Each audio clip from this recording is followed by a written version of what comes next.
She wore a wedding dress like one wears a shroud, pure white, cold, and without escape. Kassan Moretti stood at the altar like a statue cast from darkness, the most powerful mob boss in Chicago, the man who had waited 7 years to destroy the Vale family. And tonight, he was taking his enemy's daughter as his wife. Not for love, but for revenge. But when he unzipped that wedding dress, he found something no one expected. Scars. Dozens of scars. And everything he had believed in for the past 7 years shattered completely in a single second. This is the story of a marriage that began with hatred and ended with something even more terrifying than love. Watch to the end, like, and comment with the name of the city you're watching to let me know how far my story has progressed. The rain came in sideways that night, hammering the tall stained glass windows of the cathedral like it was trying to break through and warn everyone inside. It didn't matter. Nobody inside St. Verena was listening to warnings anymore. The invitations had gone out. The cars had arrived. The city's most powerful people, politicians, crime bosses, federal judges who owed favors, had taken their seats in polished mahogany pews and arranged their faces into expressions of careful neutrality. They were here to witness something that looked like a wedding. It wasn't. Seraphine Vale understood that the moment she stepped out of the black town car and felt the rain touch the bare skin of her shoulders, and the first thing she thought wasn't about the man waiting at the end of the aisle. It was about escape routes. She had been cataloging them for 3 days. The service exit through the kitchen, the loading dock behind the rectory, the narrow alley that fed out onto West Monroe where she could disappear into the city's wet dark. She had memorized all of them the way a person memorizes the location of fire extinguishers in a building they expect to burn. She hadn't used any of them. That fact said more about her situation than anything else could. Her dress was ivory silk, architectural in its structure, with a high neck that her stylist had chosen deliberately to cover the older bruising along her collarbone. The designer had assumed she wanted elegance.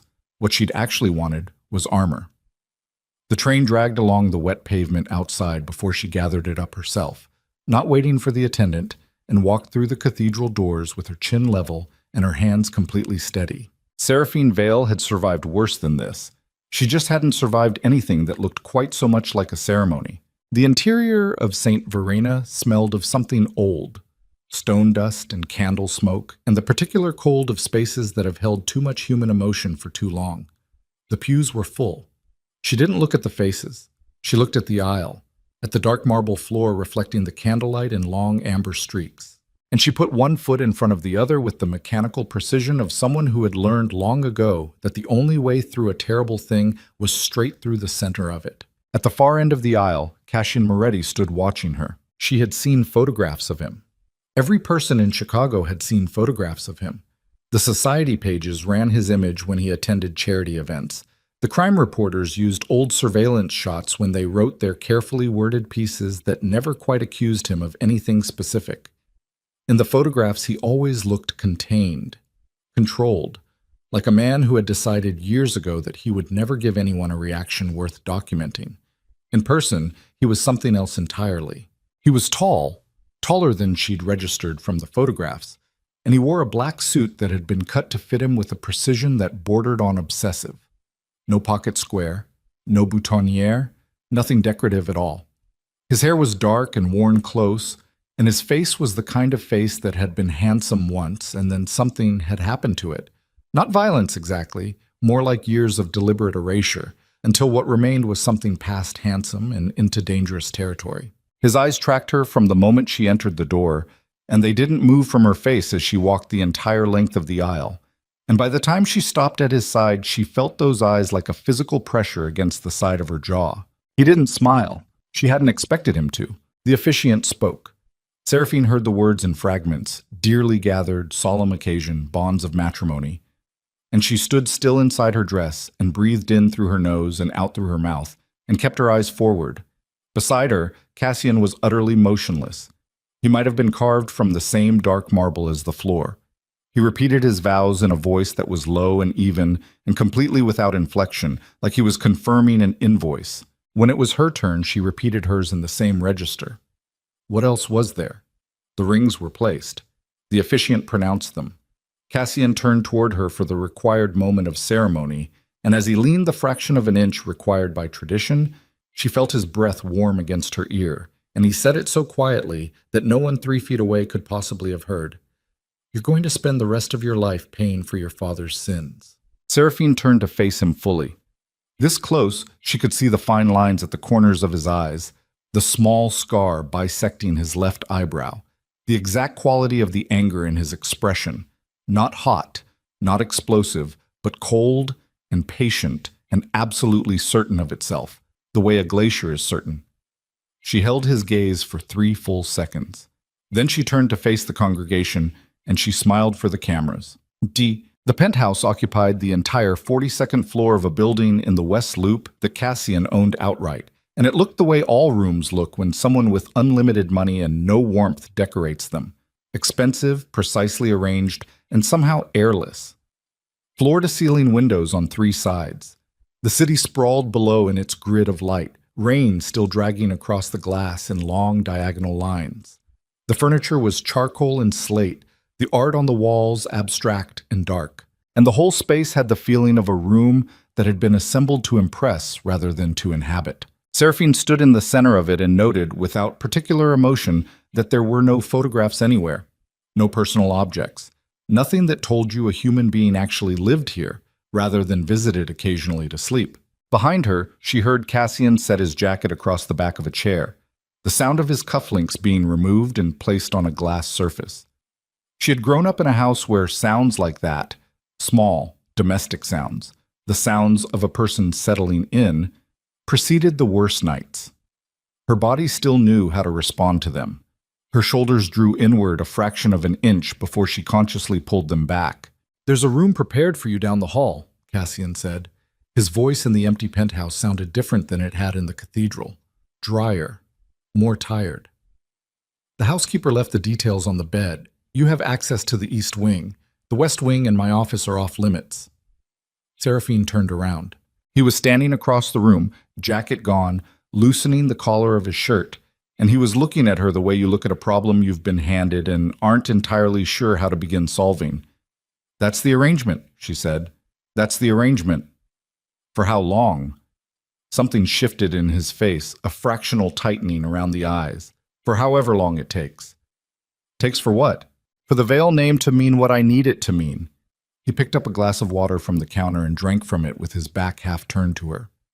"Your family's business relationships, the boards you sit on, the connections your father built over 30 years.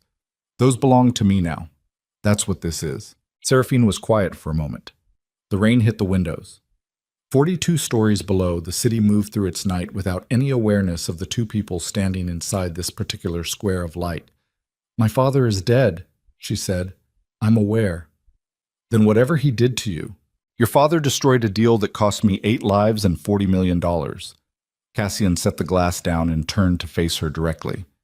"He fed information to my enemies for 3 years while sitting at my table and eating my food. When I found out, he disappeared before I could collect. 6 months later, he was dead from a car accident that was very convenient for him." His voice was still even, still patient. "So yes, your father is dead. That's why I married his daughter instead." The words landed the way they were meant to, blunt, without cruelty, but without apology. He wasn't angry. That was what was most disturbing about him. He had built this entire architecture of revenge with the same emotional temperature you'd use to plan a business acquisition. Seraphine looked at him for a long moment. "I'd like to change out of this dress," she said finally. He gestured toward the hall. She walked past him, carrying the train of her silk gown through his expensive airless penthouse, and she did not let herself feel anything until she was through the bedroom door and she heard it close behind her. The room was large and impersonal, in the same way as the rest of the apartment.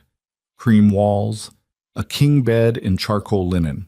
On the bedside table, a folded card with the housekeeper's neat handwriting detailing the Wi-Fi password, the intercom system, and which buttons on the various remotes controlled which functions. Seraphine set the card aside without reading it all the way through. She reached behind herself to find the zipper of her dress, couldn't quite reach the top, and stood in the center of the room for a moment with her arm twisted backward and the zip halfway down. And then she thought about calling for help and immediately dismissed it. And then she thought about asking Cassian and felt her stomach turn over hard and cold. And instead she worked at the angle until her shoulder protested sharply and the zipper moved the last 2 inches and the dress loosened around her. She stepped out of it carefully. It had cost someone a great deal of money, and she was neither careless nor ungrateful, even now, and laid it across the chair in the corner with the same deliberate tidiness she'd practiced for years. Then she stood in the quiet room in her slip and her heels, and she looked at herself in the mirror above the dresser. The slip covered most of it. She knew that. She'd chosen it for that reason, weeks ago when she understood this day was actually going to happen. But the mirror's angle caught the light in a particular way, and she could see the edge of the oldest scar, the one that curved from the bottom of her left shoulder blade down toward her hip, smooth and white and unmistakable for what it was. She turned away from the mirror and sat on the edge of the bed. In the other room she could hear nothing. No television, no phone call, just the distant sound of rain. She should sleep. She should be practical. She should inventory what she had, what she knew, what leverage existed in a situation where she had no allies in a stranger's house on the 42nd floor of a building she'd never entered before tonight. Seraphine Vale had survived by being practical, by thinking past the feeling in her chest to the next necessary action. She lay back on the bed and stared at the ceiling. She did not sleep for a very long time. Oh, the morning came gray and wet, the same rain dragging itself across the windows. Seraphine was dressed before 7. Dark trousers, a high-neck blouse, her hair pulled back with the kind of controlled precision she'd learned to wear like a second skin. When she came out of the bedroom, Cassian was already at the kitchen counter with coffee and his phone, and he was on a call that involved a great deal of quiet, controlled anger delivered in the kind of shorthand that only made sense if you understood the structure of what was being discussed. She moved past him to find the coffee herself. She heard him end the call. "Sit down," he said. Not harshly, just flatly. "I'm getting coffee. There's something we need to discuss." "I'm getting coffee first." A pause. She heard the particular quality of silence that was him deciding whether to push it and then deciding not to. She poured her coffee, turned, and sat at the far end of the kitchen counter with both hands wrapped around the mug. Cassian looked at her. In the morning light, he looked slightly less carved from stone. There was a tiredness under his eyes that the low lighting of the penthouse had concealed the night before, and he was wearing a plain dark shirt instead of the severe tailoring of yesterday, which made him seem fractionally more like a person and fractionally less like an event. "You grew up in the Vale estate," he said. "Your father's house in Lincoln Park." "Yes. After he died, who took control of the estate?" Seraphine's hands tightened fractionally around her mug. "Why?" "Because 3 of your father's former business partners have contacted my people in the last 48 hours. They're concerned about the property transfers that happened after his death.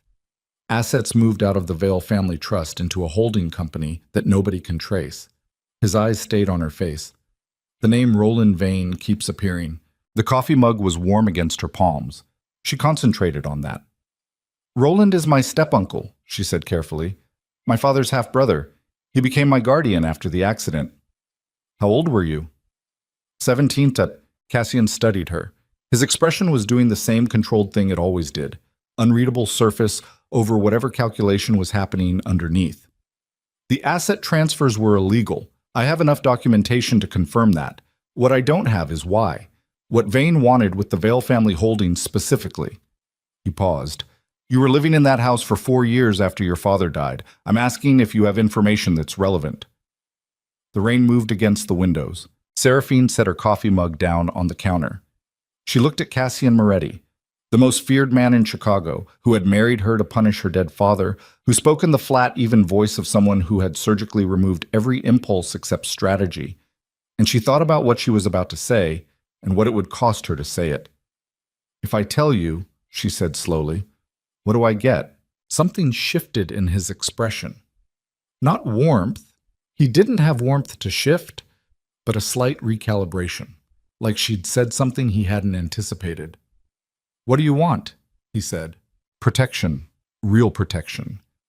Not because you're using me for my name and my connections, because if Roland finds out I talked to you, if he finds out I'm in this building, he will come for me. He has resources, and he has people, and he has reasons to want me silent that you don't know about yet." She held his gaze. Her voice was steady. It had taken years to make her voice this steady. So I need to know that I'm not just a piece you move around the board and sacrifice when you're done with it. I need to know that you'll keep me alive. The silence ran long. You have my word, Cassian said. Your word. She said it without inflection. My word has kept this organization alive for 14 years. Seraphine picked up her coffee, took a sip, set it down again. Roland Vane doesn't move money, she said. That's not what the holding companies are for. The money is a mechanism. What Roland moves is people. Cassian went very still. He runs a trafficking network, she said. Has for at least 10 years. Politicians, law enforcement, judges. He has relationships built at every level, which is why nothing ever gets traced back to him. The Vale family assets were useful to him because the trust had legitimate international business connections. Shell companies in 3 countries. Moving money through a respected family trust is cleaner than building the infrastructure from scratch. She paused. He's been planning a Senate run for 2 years. The campaign is real, or real enough that it's useful cover. A man running for public office is the last person anyone looks at for organized crime. She said it all flatly, factually, in the same register he used for everything. When she was done, she picked up her coffee again and drank. Cassian hadn't moved. How long have you known? He said. Most of it for years, all of it for about 18 months. And you said nothing. To who? She looked at him directly. To the police he owns? To the federal agents he golfs with? To the press that's been taking his money for a decade? She set the mug down. I was 17 when my father died and Roland became my guardian. I was alone in that house with him for 4 years.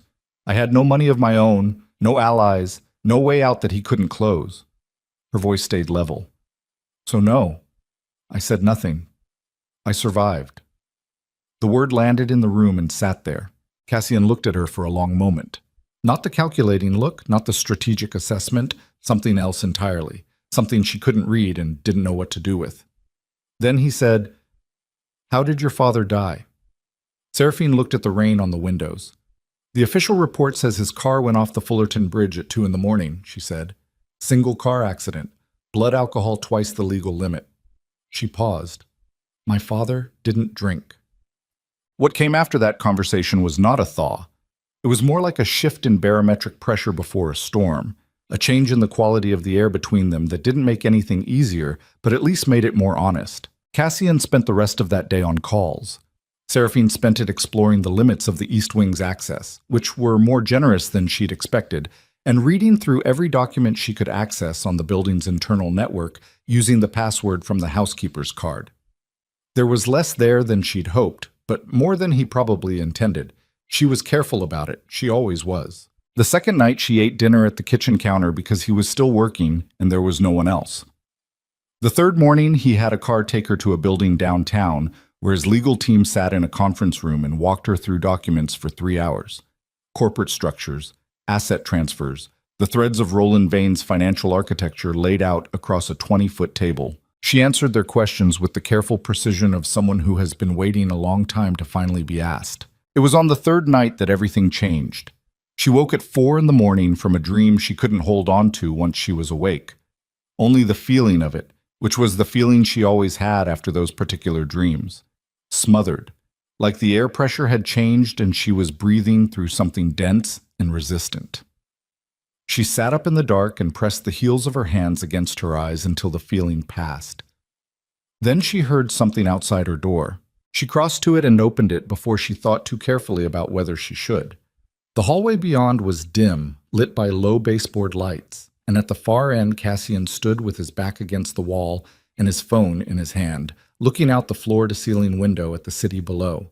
He was in dark trousers and a white shirt open at the throat. He hadn't slept either. He turned when she opened the door. For a moment they looked at each other across the length of the hallway. I heard you up, he said. His voice was different at 4 a.m. Something had gotten out of it. Not all the control, but enough of the performance that it was lighter, somehow, closer to the ground. The same, she said. He looked back at the window. She came down the hallway and stood beside him, not too close, both of them looking at the city's nighttime grid from this height. and the rain had finally stopped, and everything below was wet and still and humming with its usual frequency. "You do this often," she said. "More lately." A pause. "I used to be better at sleeping." "What changed?" He was quiet. The city moved 42 floors below them. "I found a file 3 weeks ago, before the wedding. Something my investigator pulled about the Vale estate after your father's death." His jaw moved. "Medical records. Filed under administrative error, no name attached. I didn't understand what I was looking at until I'd been married to you for 48 hours. Seraphine looked at the window. "I would have handled the wedding differently," he said. "What I said to you during the vows. Would you have?" "Yes." She considered that. "But you still would have married me." "Yes." "For the same reasons. The reasons are still valid." He said it without apology, but also without the cold satisfaction it had carried the first night. "What Roland is doing is connected to things I've been trying to dismantle for 2 years. I need the Vale family access to do it. That hasn't changed." He paused. "But I said something I shouldn't have said, to a person who didn't deserve it. It was not an elaborate apology. It was not warm. But coming from him at 4 in the morning, it was something." Seraphine was quiet for a moment. "I need you to understand something," she said, "about why this matters. About Roland specifically." Her voice stayed even, but she could hear the thread of something else in it, something she kept to the back of her throat. "The women he moves through that network, they're not abstractions to me. I know what that looks like from the inside of a house where it happens. I know what it costs." She paused. "I've spent 4 years surviving that house and waiting for an opportunity that was big enough to actually do something. I'm not going to waste it because you and I got started wrong." Cassian turned to look at her. In the low light, the expression on his face was something she hadn't seen before. Not strategic, not contained. He was just looking at her, the way you look at something when you've had to completely revise your understanding of what it is. "We didn't get started wrong," he said. "We got started before we had information." Seraphine looked at the city. "I want Roland," she said. "I know. Not just his network. Not just his assets. I want him to face what he's done." "Yes." "Can you do that?" "That's what I'm good at." The city hummed below them. The wet streets caught light in long reflections. Somewhere far below, a car moved through an intersection, and its headlights swept across the pavement and disappeared. "Then we should work together," Seraphine said. Cassian was quiet for a moment. Then, "Yes, we should." Neither of them moved for a while after that. They stood at the window in the 4 in the morning quiet of the city, and the distance between them was smaller than it had been, and neither of them named what that meant, because naming things too early was how you broke them before they were strong enough to hold their own weight. What? The next 2 weeks moved differently than the first 3 days had. Cassian's people were good. She'd understood that abstractly, but seeing it up close was something else. The operation they were assembling to dismantle Roland's network was methodical and patient, and went about its work the way serious professional destruction always does, quietly, with documentation, without wasted motion. There were 3 investigators she worked with closely. She gave them everything she had: dates, names, account structures, the locations of physical records she'd memorized years ago, while Roland thought she was simply in the next room being afraid of him. She had always been better at observation than Roland gave her credit for. In the evening, sometimes, she and Cassian were in the same room without it being about Roland at all. He read at the kitchen counter while she worked on the east side of the couch. She asked him once about one of the abstract paintings on the wall, a piece that seemed out of place with the rest of the controlled dark decor, looser and more unresolved. And he told her he'd bought it at an estate sale from a family he'd helped years ago, when he was still working his way into his current position, and it reminded him of something he'd seen as a child. He didn't say what. She didn't ask. She stopped locking the bathroom door on the 9th day. She noticed him notice that. He didn't comment on it. One evening, he brought her 2 fingers of bourbon without asking, set it on the table beside her, and went back to his own work. And she looked at the glass for a moment and then drank it, and neither of them treated it as anything other than what it was, an ordinary human gesture between 2 people who were, against all reasonable expectation, beginning to understand each other. She was not naive. She had not stopped thinking clearly. She knew who he was and what he'd built and the specific shape of the violence that had built it. She knew that her attraction to his competence and his honesty was not the same as safety. But she also knew that the 4 years in Roland's house had taught her the exact difference between a man who had power over you and used it to diminish you, and a man who had power over you and used it toward something else. Something that at least had the possibility of growth in it. She held that distinction carefully, like a flame in a high wind, and she didn't let herself move too fast. What she could not yet see, what none of Cassian's careful investigation had yet surfaced, was the particular rot that had already taken hold inside the Moretti organization.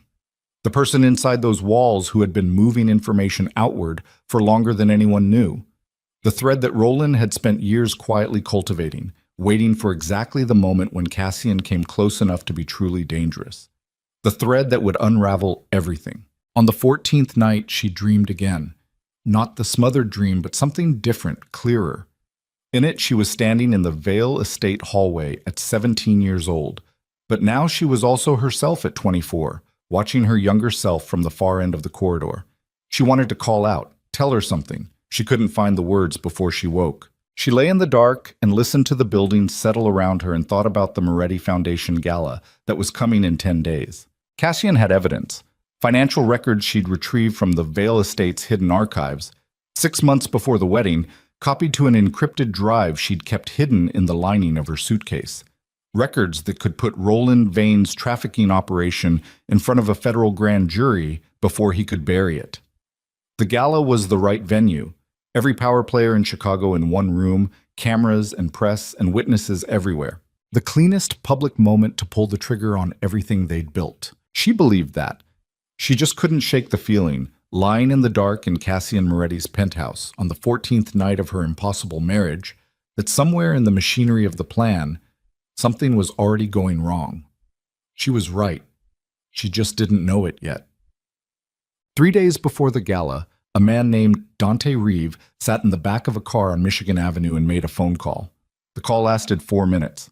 When it ended, he sat for a moment looking at his own reflection in the tinted window, and then he picked up his second phone, the one nobody at the Moretti organization knew he carried, and sent a single message. Everything is in position. 2 miles away, in a building with no name on its door, Roland Vane read the message and poured himself a drink, and smiled. The morning 3 days before the gala started with a problem nobody anticipated and ended with Cassian putting his fist through a wall. It wasn't the wall of the penthouse. It was the wall of a loading dock office on the south side of the city, inside a warehouse that the Moretti organization used for legitimate freight storage and, occasionally, less legitimate conversations. Seraphine heard about it secondhand from one of the investigators, a woman named Priya, who wore her hair in a severe bun and had the precise, economical manner of someone who had spent years in work where imprecision got people killed.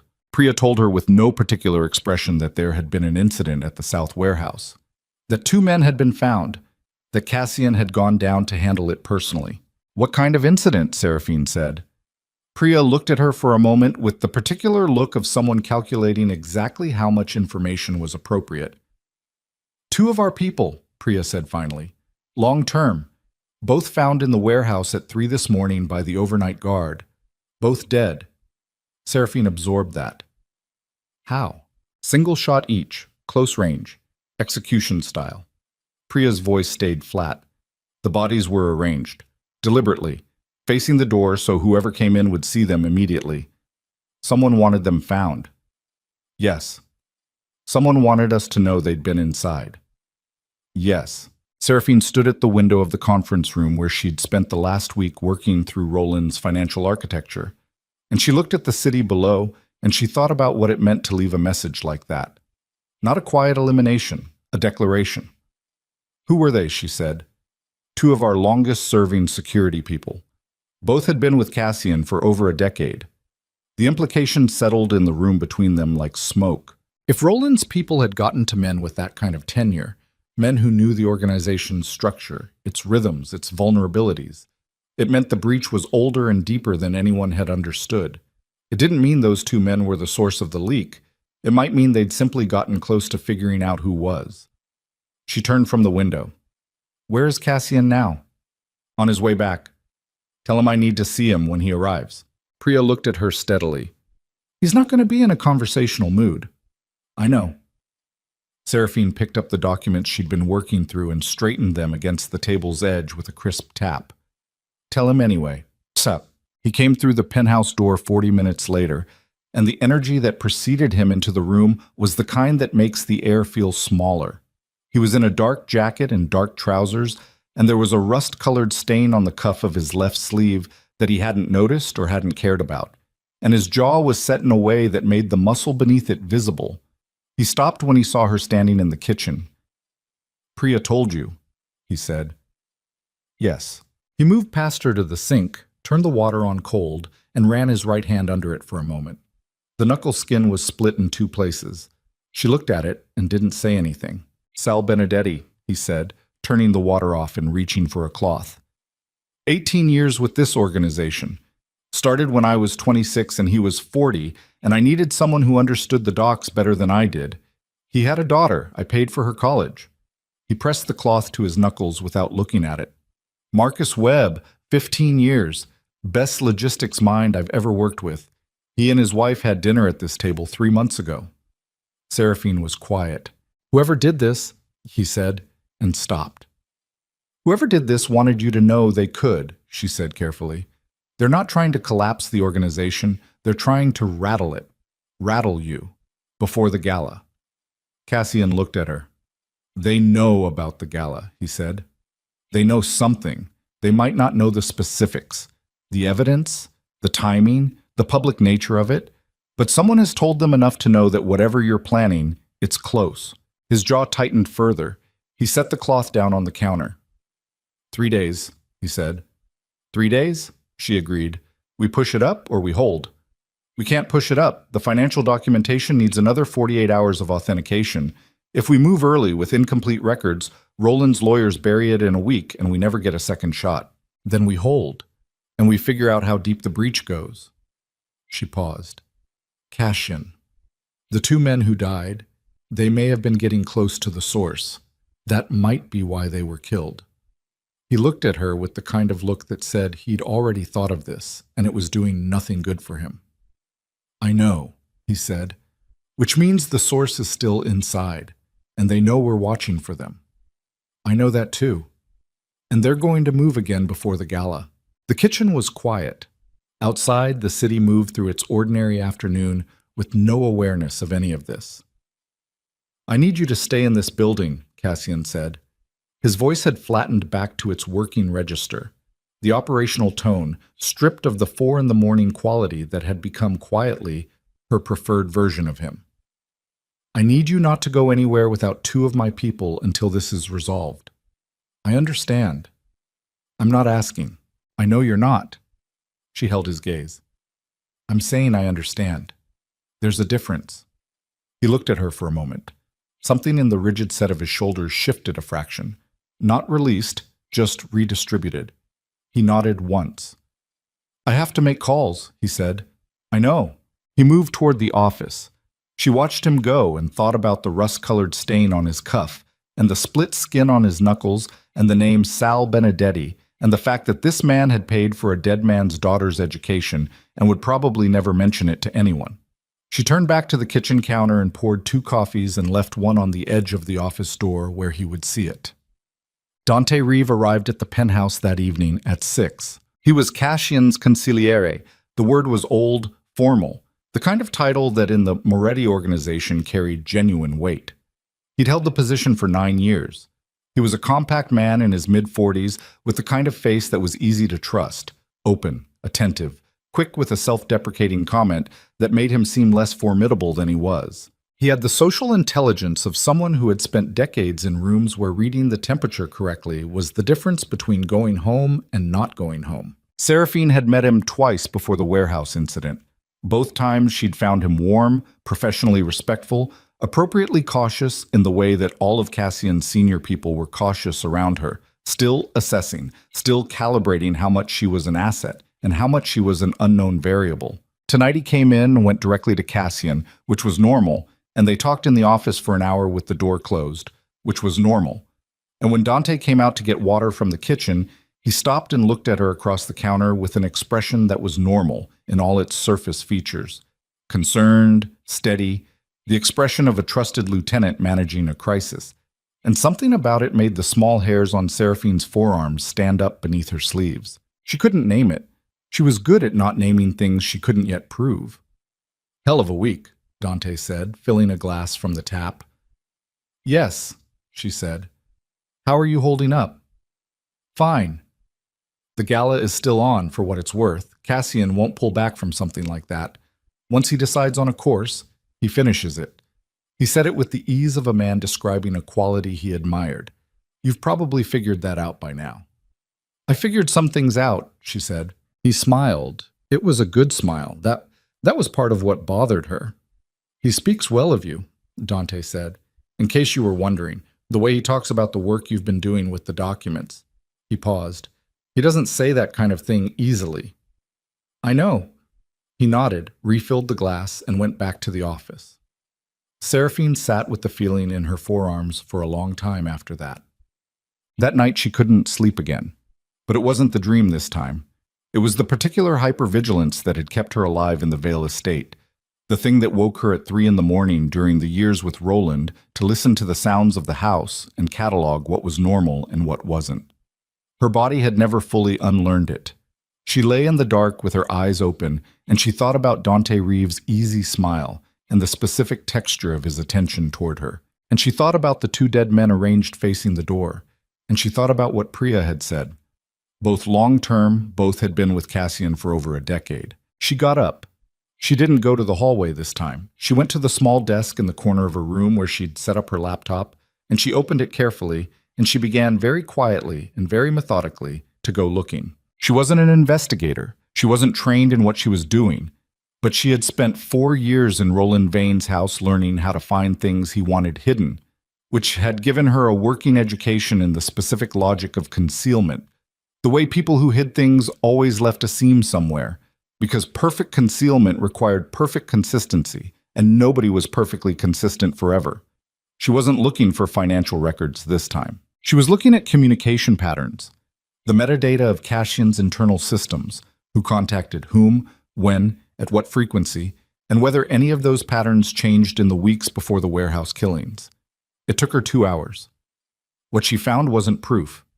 It was a seam. A series of encrypted outgoing contacts from a device registered to the organization's internal communications network, beginning 14 months ago and appearing approximately every 3 to 4 weeks.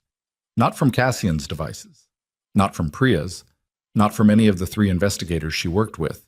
From a device registered under the name of a freight logistics coordinator who, when she cross-referenced the employment records she had access to, had left the organization 8 months ago. Except the outgoing contacts hadn't stopped when the person left. They'd continued. From the same device ID. Because the device hadn't left when the coordinator left. Because someone had kept it. She sat in the dark with her laptop warm on her knees and her heart beating in a completely controlled and steady rhythm. She had learned long ago how to keep her heart rate down when the thing she'd found was the thing she feared. And she thought about who had access to the organization's full internal communications infrastructure. Not many people.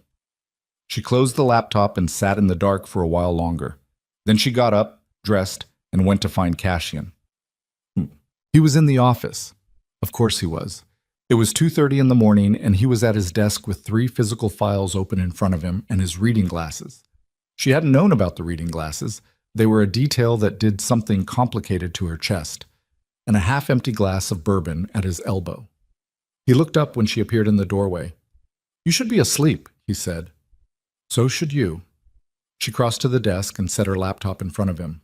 "Look at this." He looked at it. He took his glasses off, set them on the desk, and looked at it again.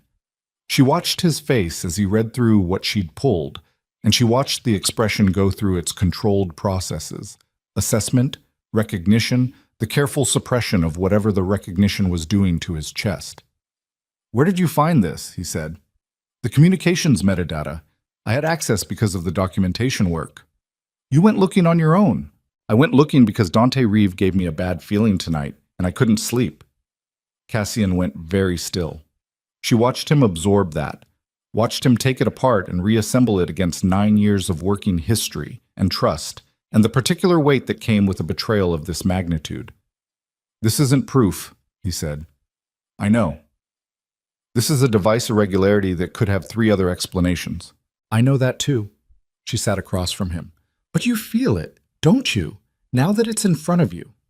His jaw was doing the thing again, the muscle beneath the bone, visible for a moment and then controlled.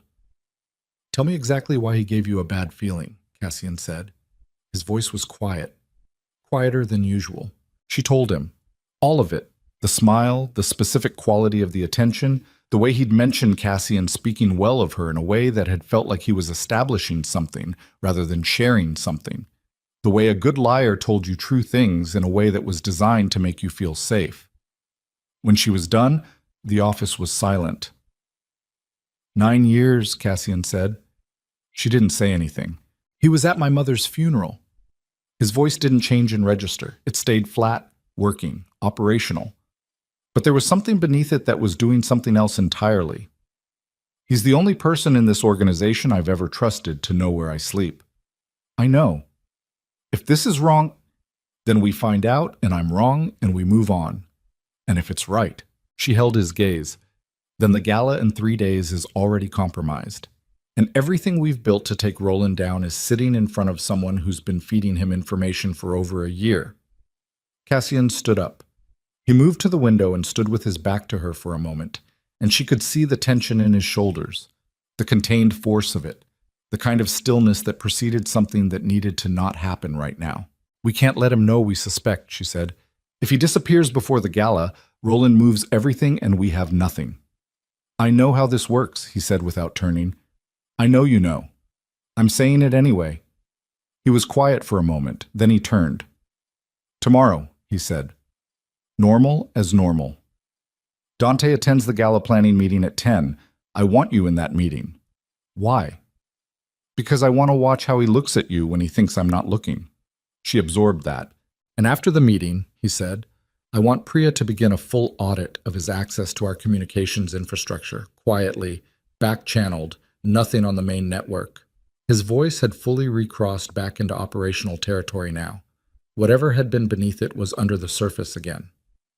"If it's him, I want a complete picture before the gala. And if the picture confirms it before the gala, then I handle it." "Cassian." "I handle it," he said again, and this time the quality in his voice told her exactly what handle it meant, and she looked at him for a long moment and thought about all the things she could say about that, and decided that none of them were appropriate for 2:30 in the morning, and none of them would have made a difference anyway. "Okay," she said. She got up to leave. At the office door, she stopped. "Whatever you decide to do," she said, "don't do it until after Roland is finished. He's the one we came here for." Cassian looked at her across the office. "I know who we came here for," he said. Sat. The next day moved with the particular excruciating quality of a day when you know something enormous is inside it and you cannot get to it yet.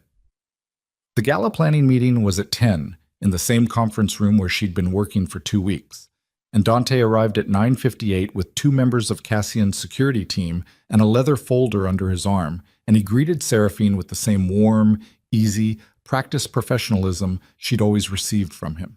She watched him. Not obviously. She'd spent years learning how to watch without appearing to watch, how to hold a conversation with one part of her attention while another part cataloged details, the direction of a glance, the timing of a blink, the specific way a person's body responded to a topic before their face could catch up and manage the response. Dante was good. He was genuinely good. There were moments in that 90-minute meeting where she would have believed she was wrong about him, where his input was so practical and specific and so clearly in Cassian's interest that she felt the ground shift slightly beneath her conviction. And then Cassian mentioned casually that the financial documentation was now complete. She felt it before she saw it, a micro-adjustment in Dante's breathing, a fractional quickening that was over in a second and then smoothed into attentiveness. She didn't look at Cassian. He didn't look at her. But she knew he'd seen it too. The meeting ended at 11:30. Dante gathered his folder, exchanged a few final words with Cassian about security arrangements for the event, and left. Cassian saw him to the elevator. When he came back into the conference room, he closed the door and stood for a moment with his back against it. Yes, he said. Just that. She nodded. He pressed the heels of his hands against his eyes for a moment, a gesture so brief and human that she felt it like something physical. And then he straightened up and became operational again. Get Priya, he said. The 48 hours before the gala were the longest of Seraphine's recent memory, which was saying something given the competition. Priya's audit moved faster than expected. By the second evening, she had a file that was no longer a seam, but it was a window. 14 months of outgoing contacts to a routing address that, when Priya traced it back through 3 separate private servers, resolved to a number registered to a property holding in Roland Vane's name. Not direct contact, never direct. Dante was too careful for that, but close enough, with enough pattern and enough frequency, that it was no longer deniable. Cassian sat with the file for a long time. Seraphine sat across from him and let him sit with it and didn't offer anything. He was there, Cassian said finally. His voice had a quality she'd never heard in it before. Not anger, something heavier. Every conversation I've had about Roland for the last year, every piece of this operation, he was in the room for it. Most of it, she said. Not all. The financial documentation. I worked on that outside normal channels. Priya handled the authentication outside his access radius. So he doesn't know the specifics. Not the specifics. He knows enough to know the gala is the moment. He may know the general nature of what we have. She paused. Which is enough for Roland to know he needs to move first. Cassian set the file down on the table. The gala is tomorrow night, he said. Yes. If we pull Dante now, Roland knows immediately. He has redundant contacts. Dante isn't his only line in. Pulling Dante alerts him that the network's been found. She had thought this through for 2 days. She had gone over it from every angle she knew. If Roland knows we found the breach, he doesn't run. He attacks. He has too much to lose to just disappear. He'll move to destroy what we have before we can use it. Cassian looked at her. You've been running this. Someone had to. I have people. Your people are compromised and you're managing your anger about Dante, which is reasonable. But someone needed to be thinking about the tactical problem, and I was available. She held his gaze without apology. Are you going to be angry about that? A long pause. No, he said. Then here's where I am. We let Dante run one more day. We do not signal that we've found anything. We go to the gala tomorrow night. We execute the plan as constructed, and we have people in position to take Dante the moment the evidence goes public, and Roland no longer has any use for a contact inside your organization. Cassian was quiet. He looked at the file. He looked at her. And if Roland's already moved assets, he said, if he knows we're coming and he's already halfway out of the country, then we have his financial records in front of federal prosecutors and Interpol, and the thing he's built is dismantled whether or not he's personally in handcuffs. She paused. I want him in handcuffs, but I want the network destroyed more. Those are the priorities in that order. She said it and meant it, and he could see that she meant it, and something in his face, not softened exactly, more like it had been put through something and come out the other side, shifted toward her. You're not what I expected, he said. It wasn't a compliment or a surprise. It was just what it was. A factual observation from a man who didn't say things unless he meant them. What did you expect, she said. Someone who needed protecting. She looked at him steadily. I've spent 6 years protecting myself. I'm not stopping now just because there's someone else in the room. He held her gaze. I know. Good. The office was quiet. Outside the windows, Chicago's nighttime skyline pressed its grid of light against the glass. Tomorrow was the Moretti Foundation Gala. Tomorrow night, in a ballroom full of the city's most powerful people, they would either pull the thread that unraveled Roland Vane's empire, or Roland would pull his thread first. She had been working toward this moment for 2 years. She wasn't afraid. She was something colder and more useful than afraid. She was ready. What she couldn't see in the careful architecture of everything they'd built was that Dante had already moved. That 6 hours earlier, while she and Priya were finalizing the audit, Dante Reeve had sent the last message he would ever need to send. Not to a routing address this time, directly to Roland. Tomorrow night. Ballroom. She brings the documents herself. Take her before he can use them. Take them both if you can. She didn't know any of that. She went to bed and lay in the dark and breathed steadily, mapping the next day in her mind with the controlled precision of a woman who had survived everything that had been done to her through sheer force of preparation. In the morning, she would dress for a gala. She would carry the encrypted drive in the lining of the small evening bag she'd chosen for exactly that reason. She would walk into a room full of cameras and witnesses and power brokers, and she would watch Roland Vane's face when everything he'd built began to burn. She had earned this. She had bled for this. She had survived every single thing that had been designed to stop her from reaching this exact moment. She did not know, lying in the dark 36 hours before the gala would explode into gunfire and broken glass and everything falling apart at once, that the one thing she hadn't accounted for was the specific loyalty of a monster who had been patient enough to plan for the moment she finally felt safe. She hadn't accounted for it. And that gap, that single gap in all her careful preparation, was going to cost them everything. The dress she chose for the gala was deep burgundy. Not red, not black, something in between, the color of something that had already been through damage and come out the other side of it.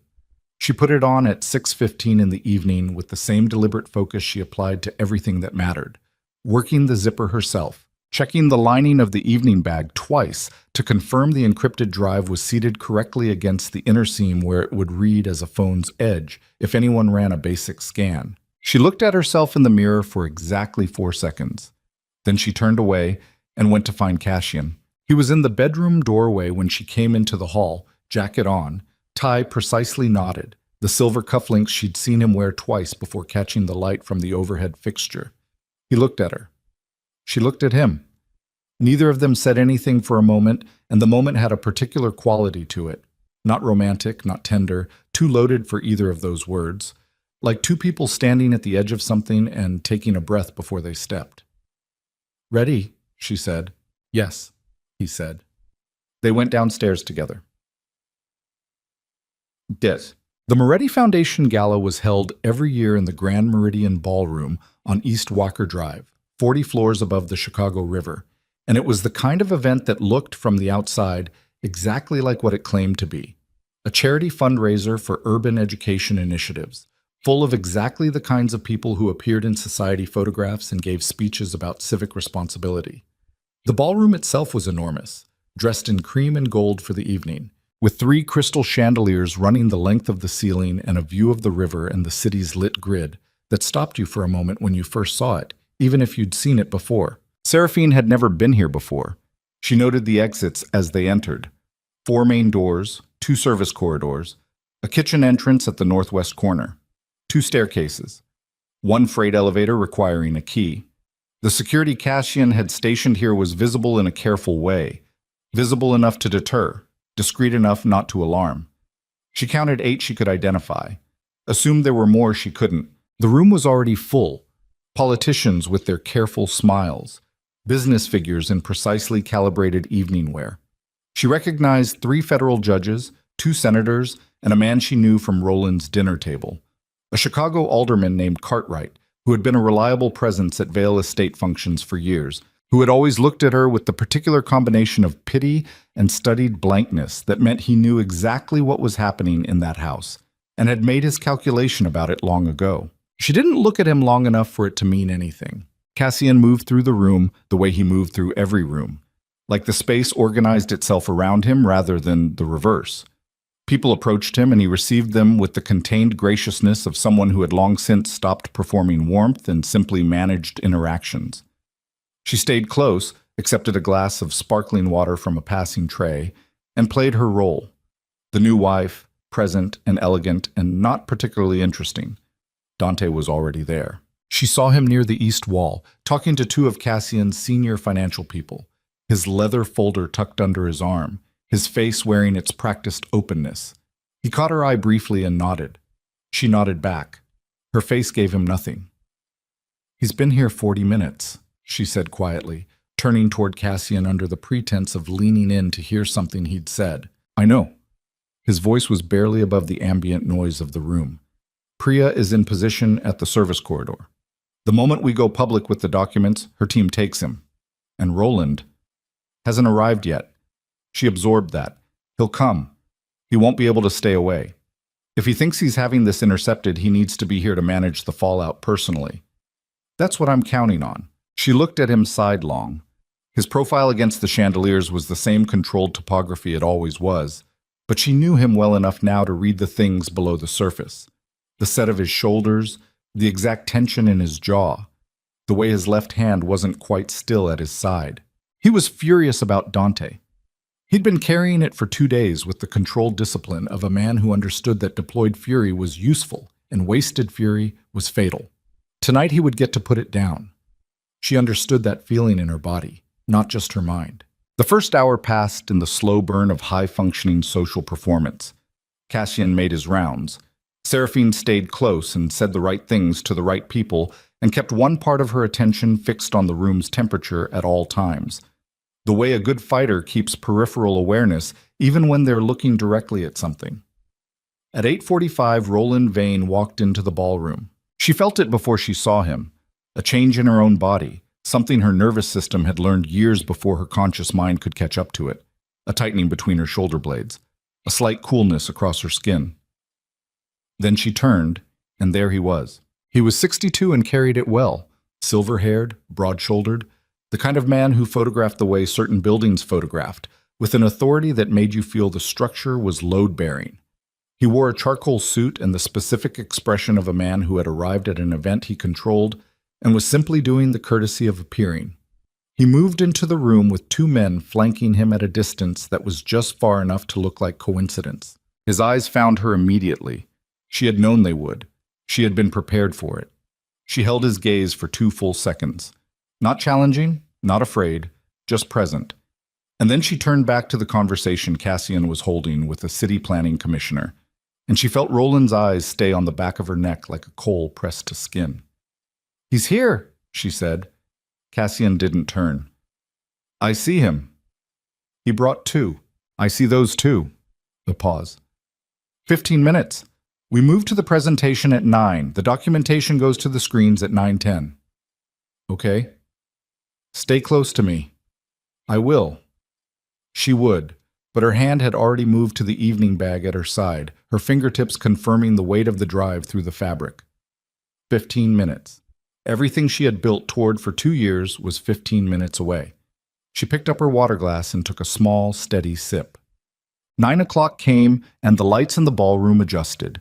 A subtle dimming of the peripheral fixtures, a brightening of the presentation area at the room's north end, where a podium and a large projection screen had been arranged. The event's nominal program called for remarks from the Foundation's executive director, followed by a presentation of the year's grant recipients.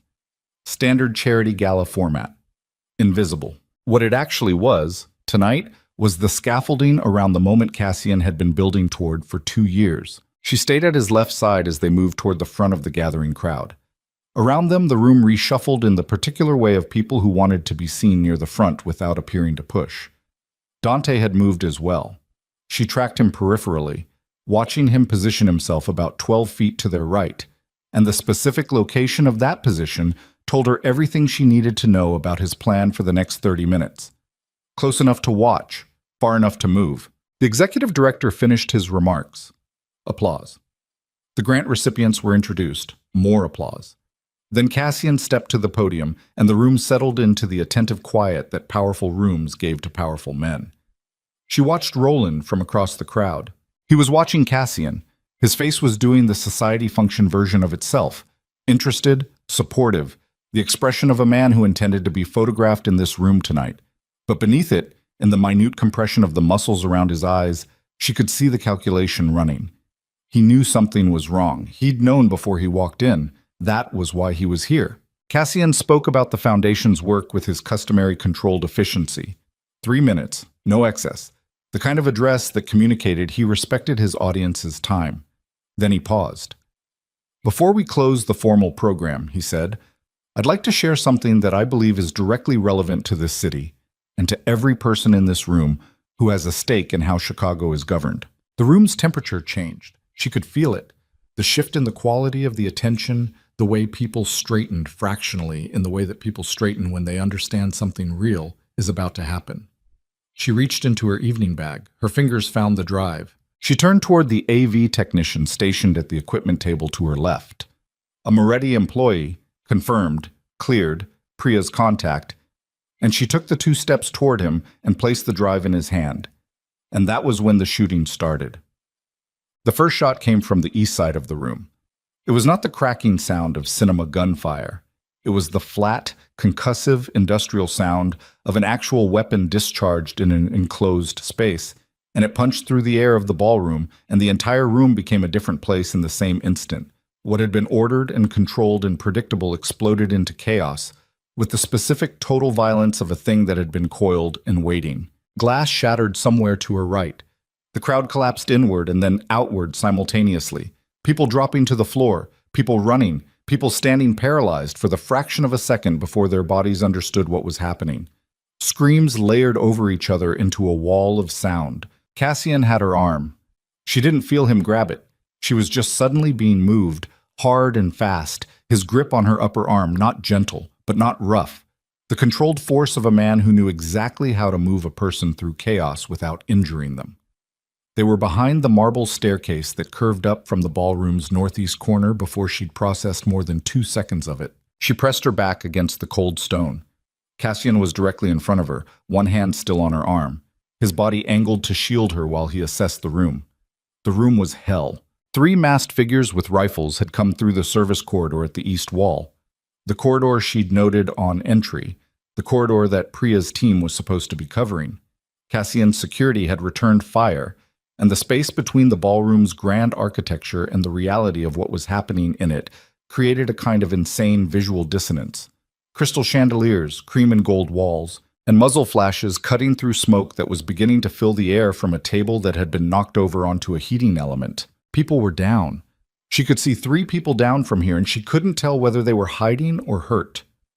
"The drive," she said. "Forget the drive." "The AV technician?" "Forget it. We move." Cassian's eyes were moving across the room, not at her, tracking. "There's a service exit at the kitchen's north wall, 40 feet. We go now while their fire is directed at my security team." "Where's Roland?" "Seraphine, where is he?" She grabbed his arm. Cassian looked at her. 1 second. "East side. He was moving toward the service corridor before the shooting started."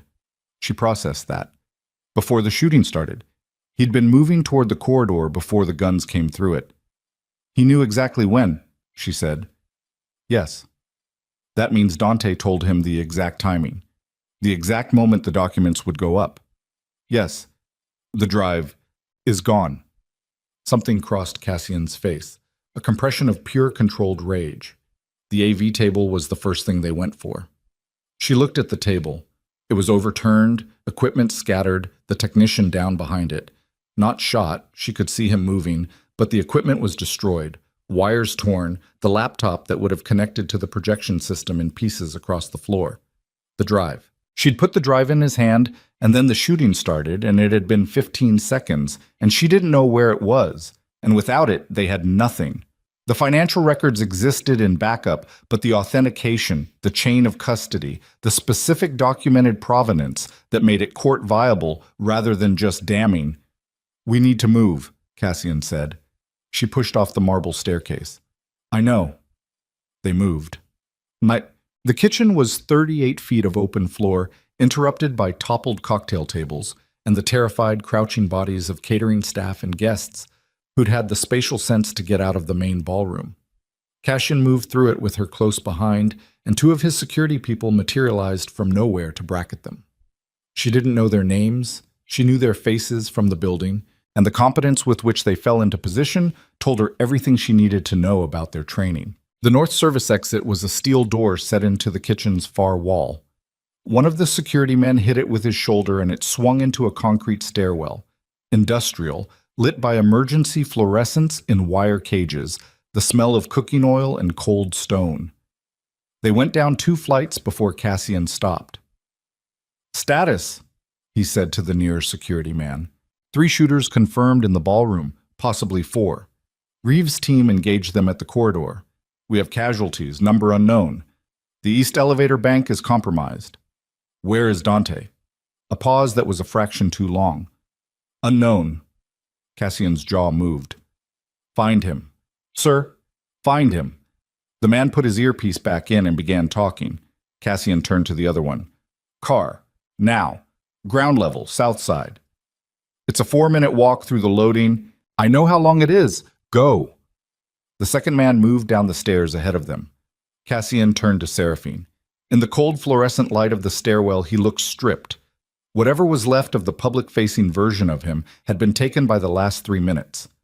What remained was the thing underneath, not the performance of controlled power, but actual controlled power, which was different in the way that a loaded weapon was different from a photograph of one. Are you hurt? He said. No.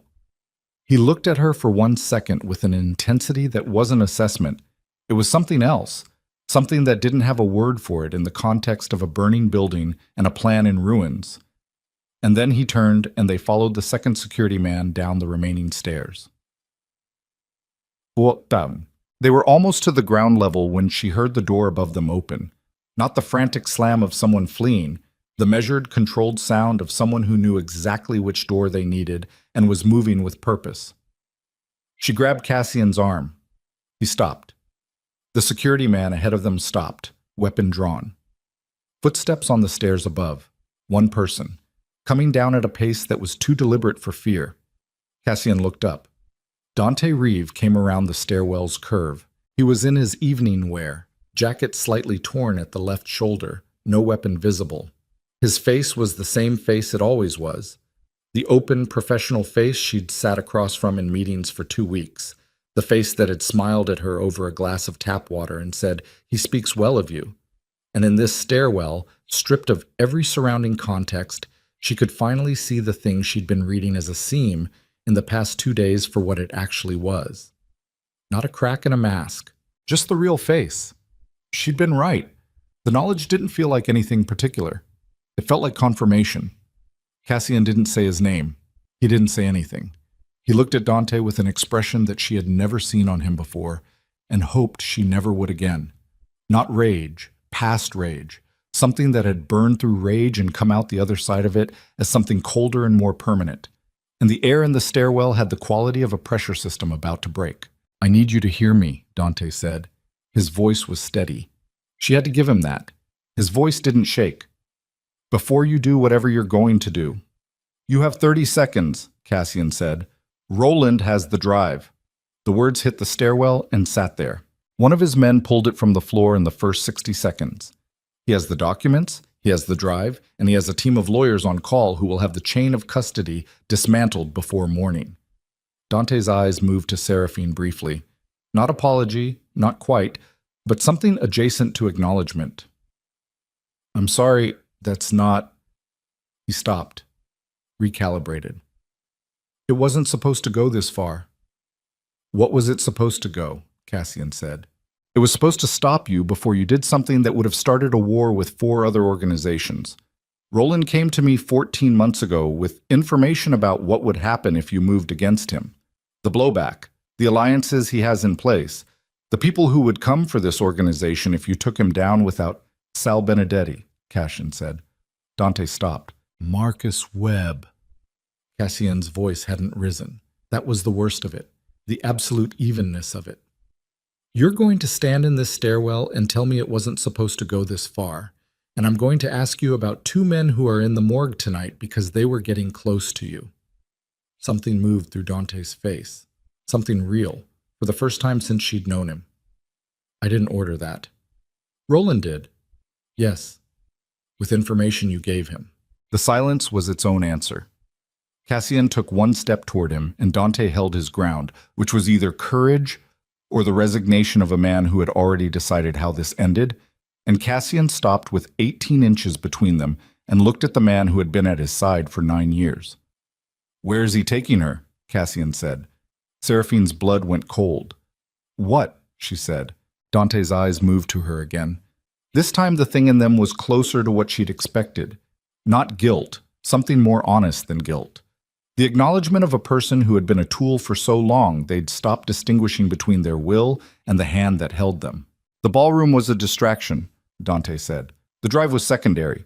You were always the primary target tonight." He was looking at her, not at Cassian, at her. "Roland's known for 3 weeks that you've been working with Cassian's investigators. that you have records he can't account for, things you memorized, things that aren't on any drive. He paused. He needs you to tell him what you remember, what you know that isn't documented. He can rebuild around documented evidence. He can't rebuild around a witness who carries the architecture of his operation in her head. The stairwell was very quiet. She thought about the ballroom, the choreography of it, the timing, the specific positioning, the way it had been designed to separate her from Cassian in the chaos. She thought about Roland moving toward the service corridor before the shot started. She thought about the car. "He's not gone," she said. "No," Dante said. "He's still in the building. The loading dock, south side." Dante looked at Cassian. "There's a team waiting, 5 men. He was going to let you get to the car and then—" Cassian was already moving. She started after him and Dante caught her arm. Not hard, but she felt it, and her whole body went electric with the response. That full system animal alarm that years in Roland's house had burned into her, and her elbow came back and connected with his forearm, hard enough to break the grip before she'd decided to do it. Dante stepped back. He looked at his arm. He looked at her. "I'm sorry," he said again. Still steady. Still that infuriating control. She looked at him for 1 second. "No," she said. "You're not. You're just done." She turned and followed Cassian. The loading dock was below grade, a wide concrete platform accessible through 2 roll-up doors that opened onto a service alley on the building's south face.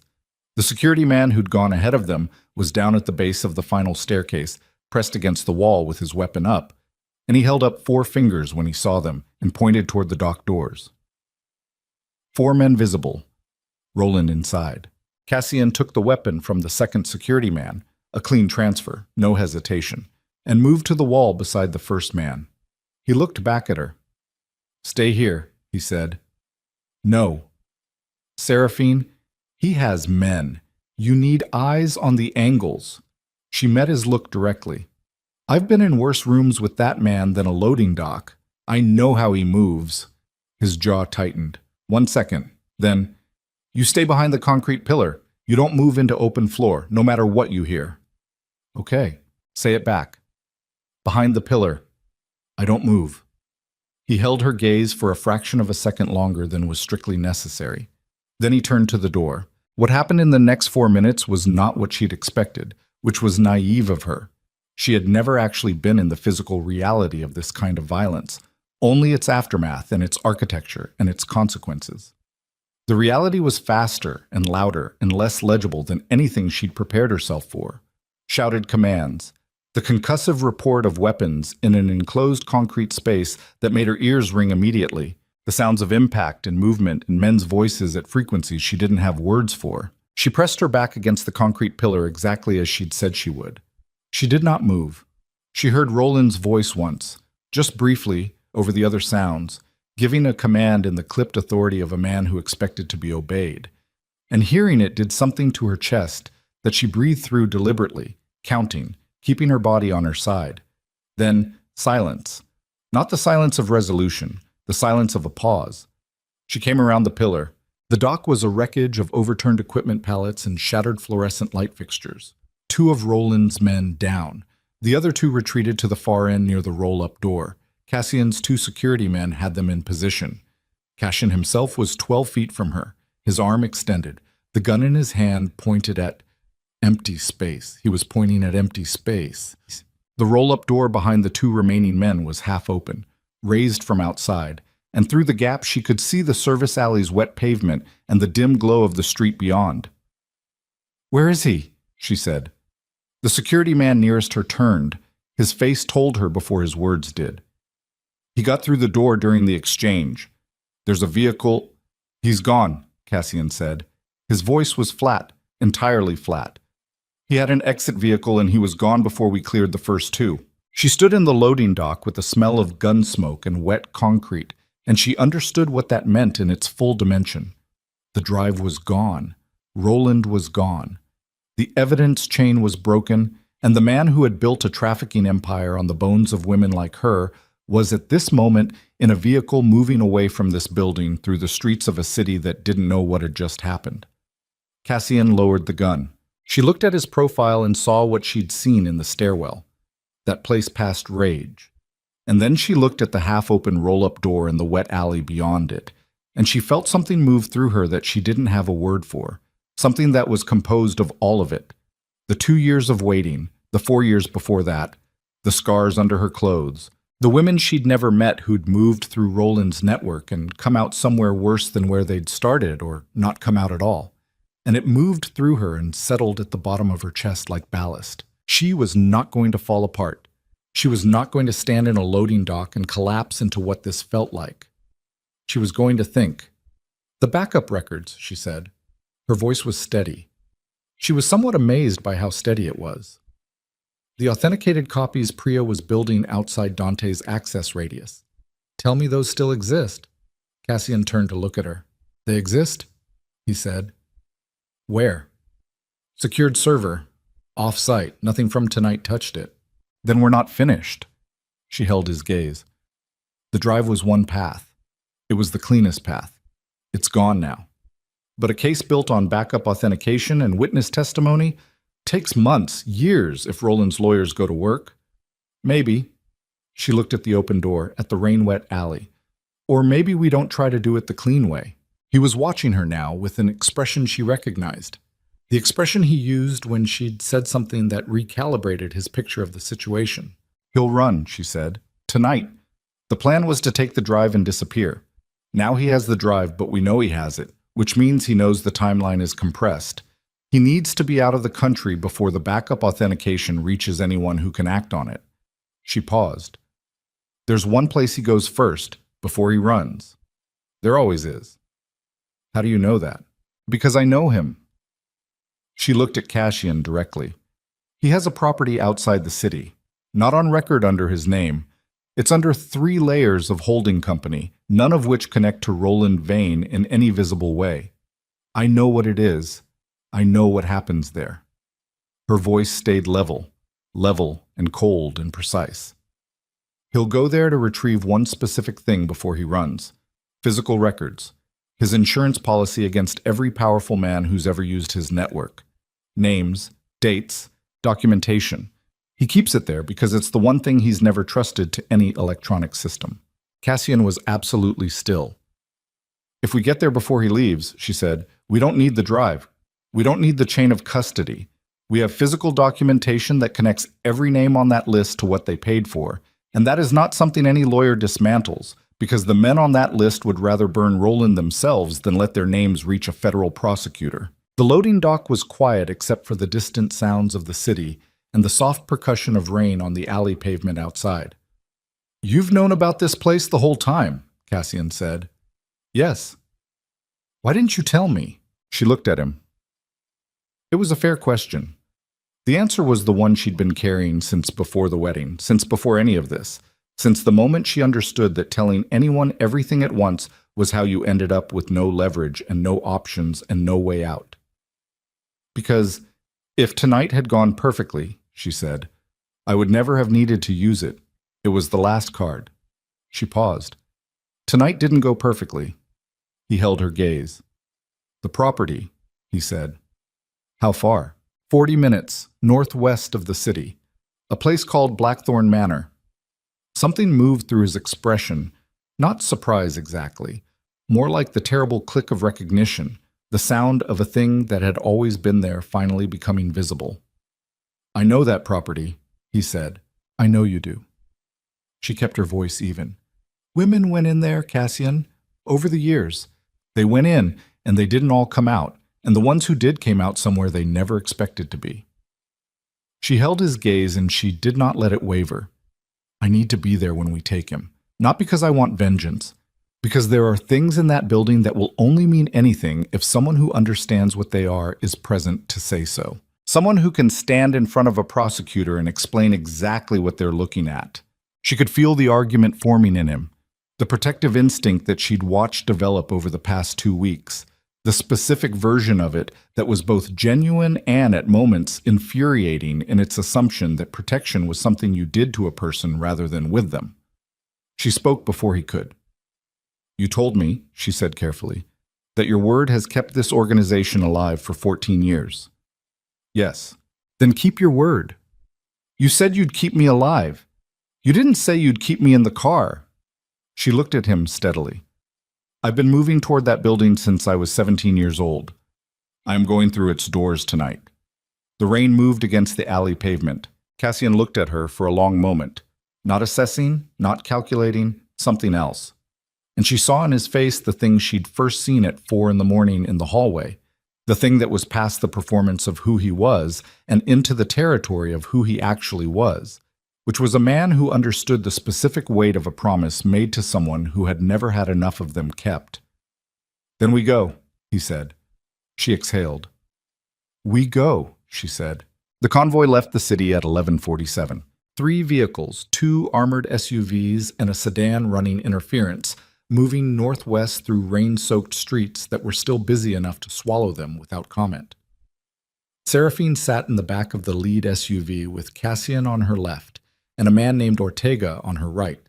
Ortega, who she'd seen twice in the building's elevator, and who held his weapon with the casual economy of someone who had been in too many bad rooms to perform tenseness about it anymore.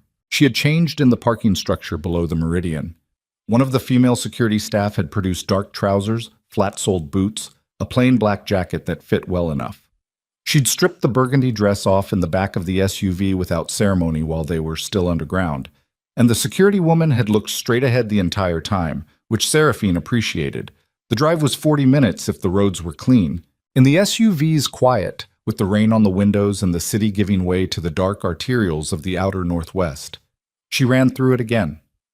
The layout of Blackthorn Manor as she knew it, the approaches, the interior she'd only seen twice, both times as a teenager, both times in circumstances she had filed away with the specific archival precision of someone who understood that memory was the only form of evidence nobody could take from her. The iron gate at the property's entrance. The circular drive. The main building's 3 occupied floors and the sublevel that didn't appear on any property record she'd ever been able to find. The sublevel was where he kept the physical documentation. It was also, she was fairly certain, where he would be heading first. Tell me the layout, Cassian said. Not loud, not urgent, the operational tone. She told him. She told him everything she remembered with the same systematic precision she'd used with the investigators, describing the approach road, the gatekeeper structure, the main building's ground floor, the staircase configuration, and then the basement access, a door behind a false wall panel in what had been a storage room at the building's east end. She'd found it at 17 by accident, a loose panel she'd leaned against in the dark during one of the nights she'd been left alone in the building while Roland entertained downstairs. And she'd understood immediately that she was looking at something she was not supposed to find, and she had memorized every detail of the access mechanism and said nothing for 7 years. When she finished, the SUV was quiet for a moment. You've been carrying that since you were 17, Ortega said. Not a question.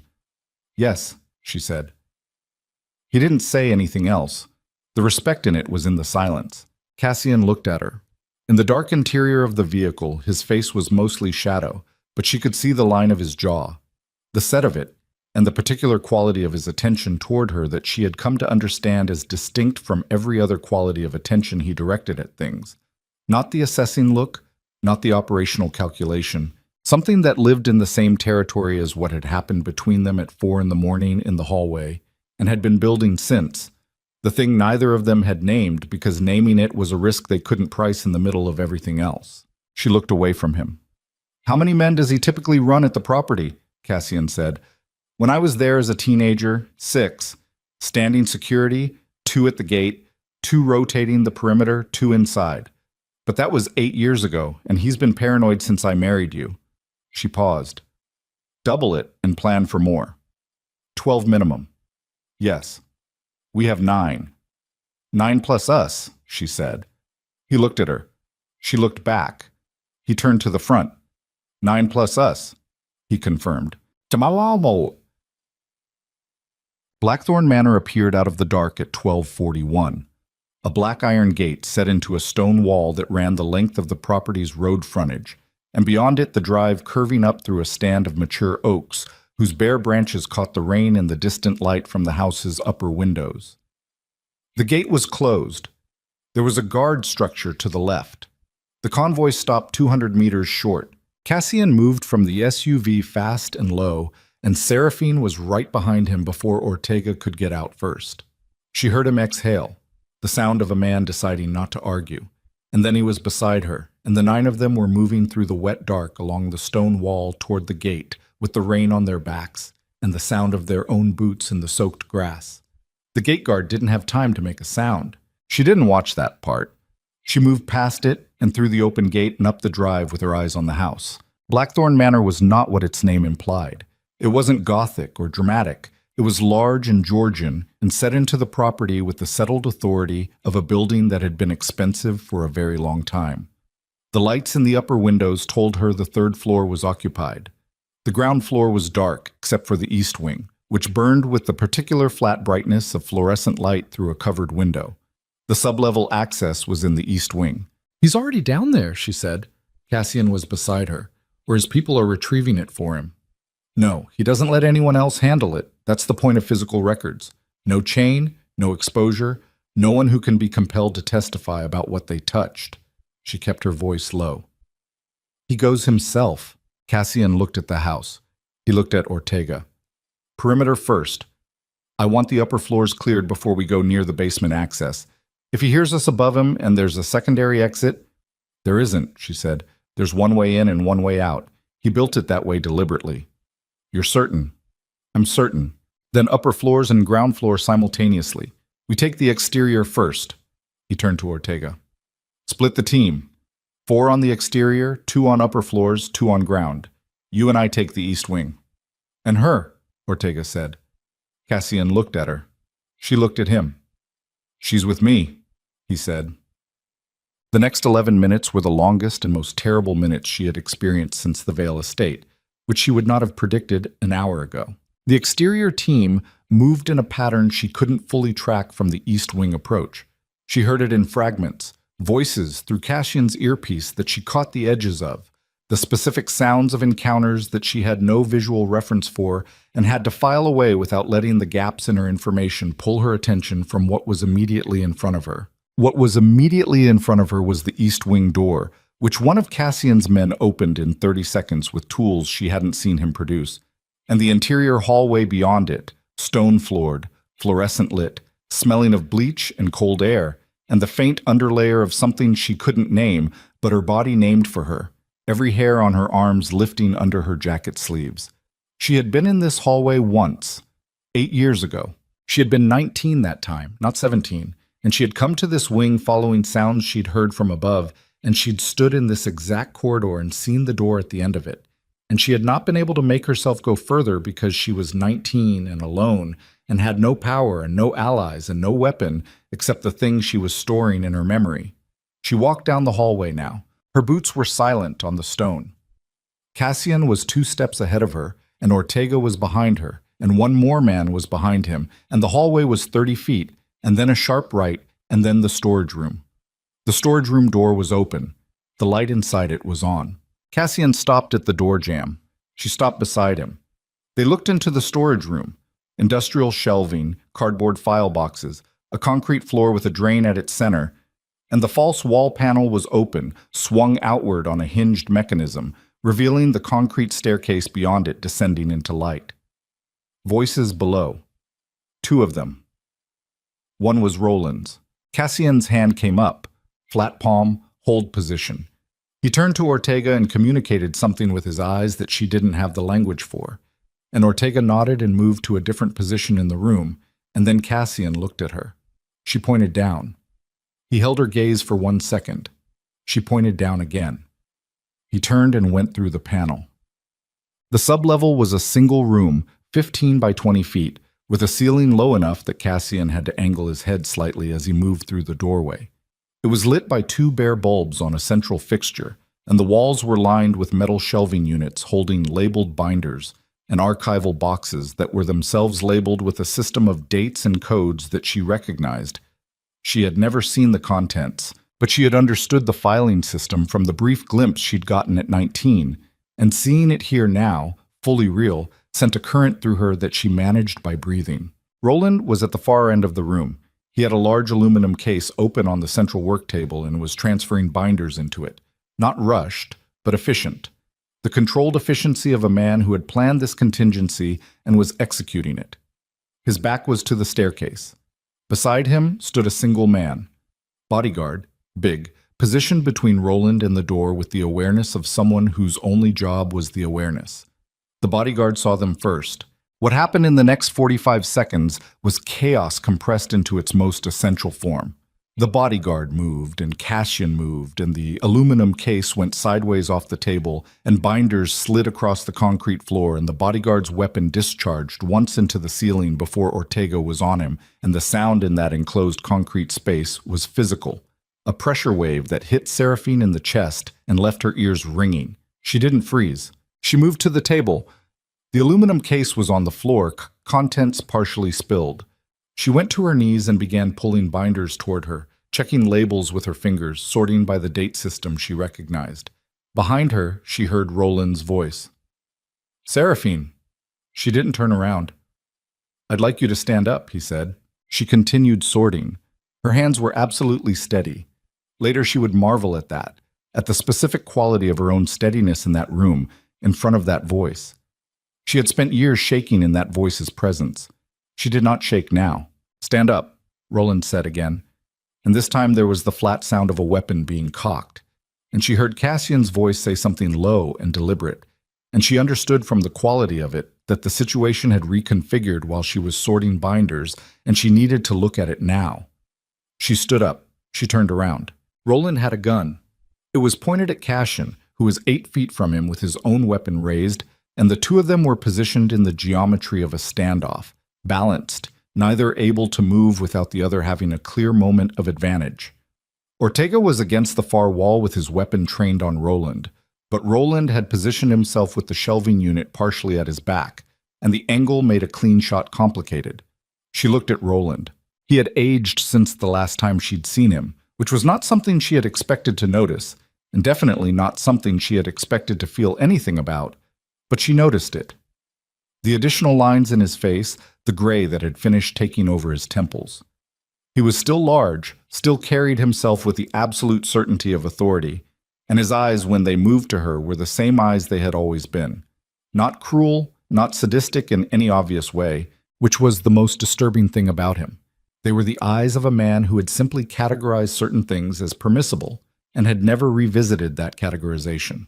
"Put it down," he said to Cassian. Conversational, as if they were at a function. "You're out of position and you know it." "So are you," Cassian said. "I have a car 90 seconds from this building. My men have already cleared your perimeter team." He said it without satisfaction, just informational. "You came with 9. I made a call 20 minutes ago. There are 14 between this room and the gate."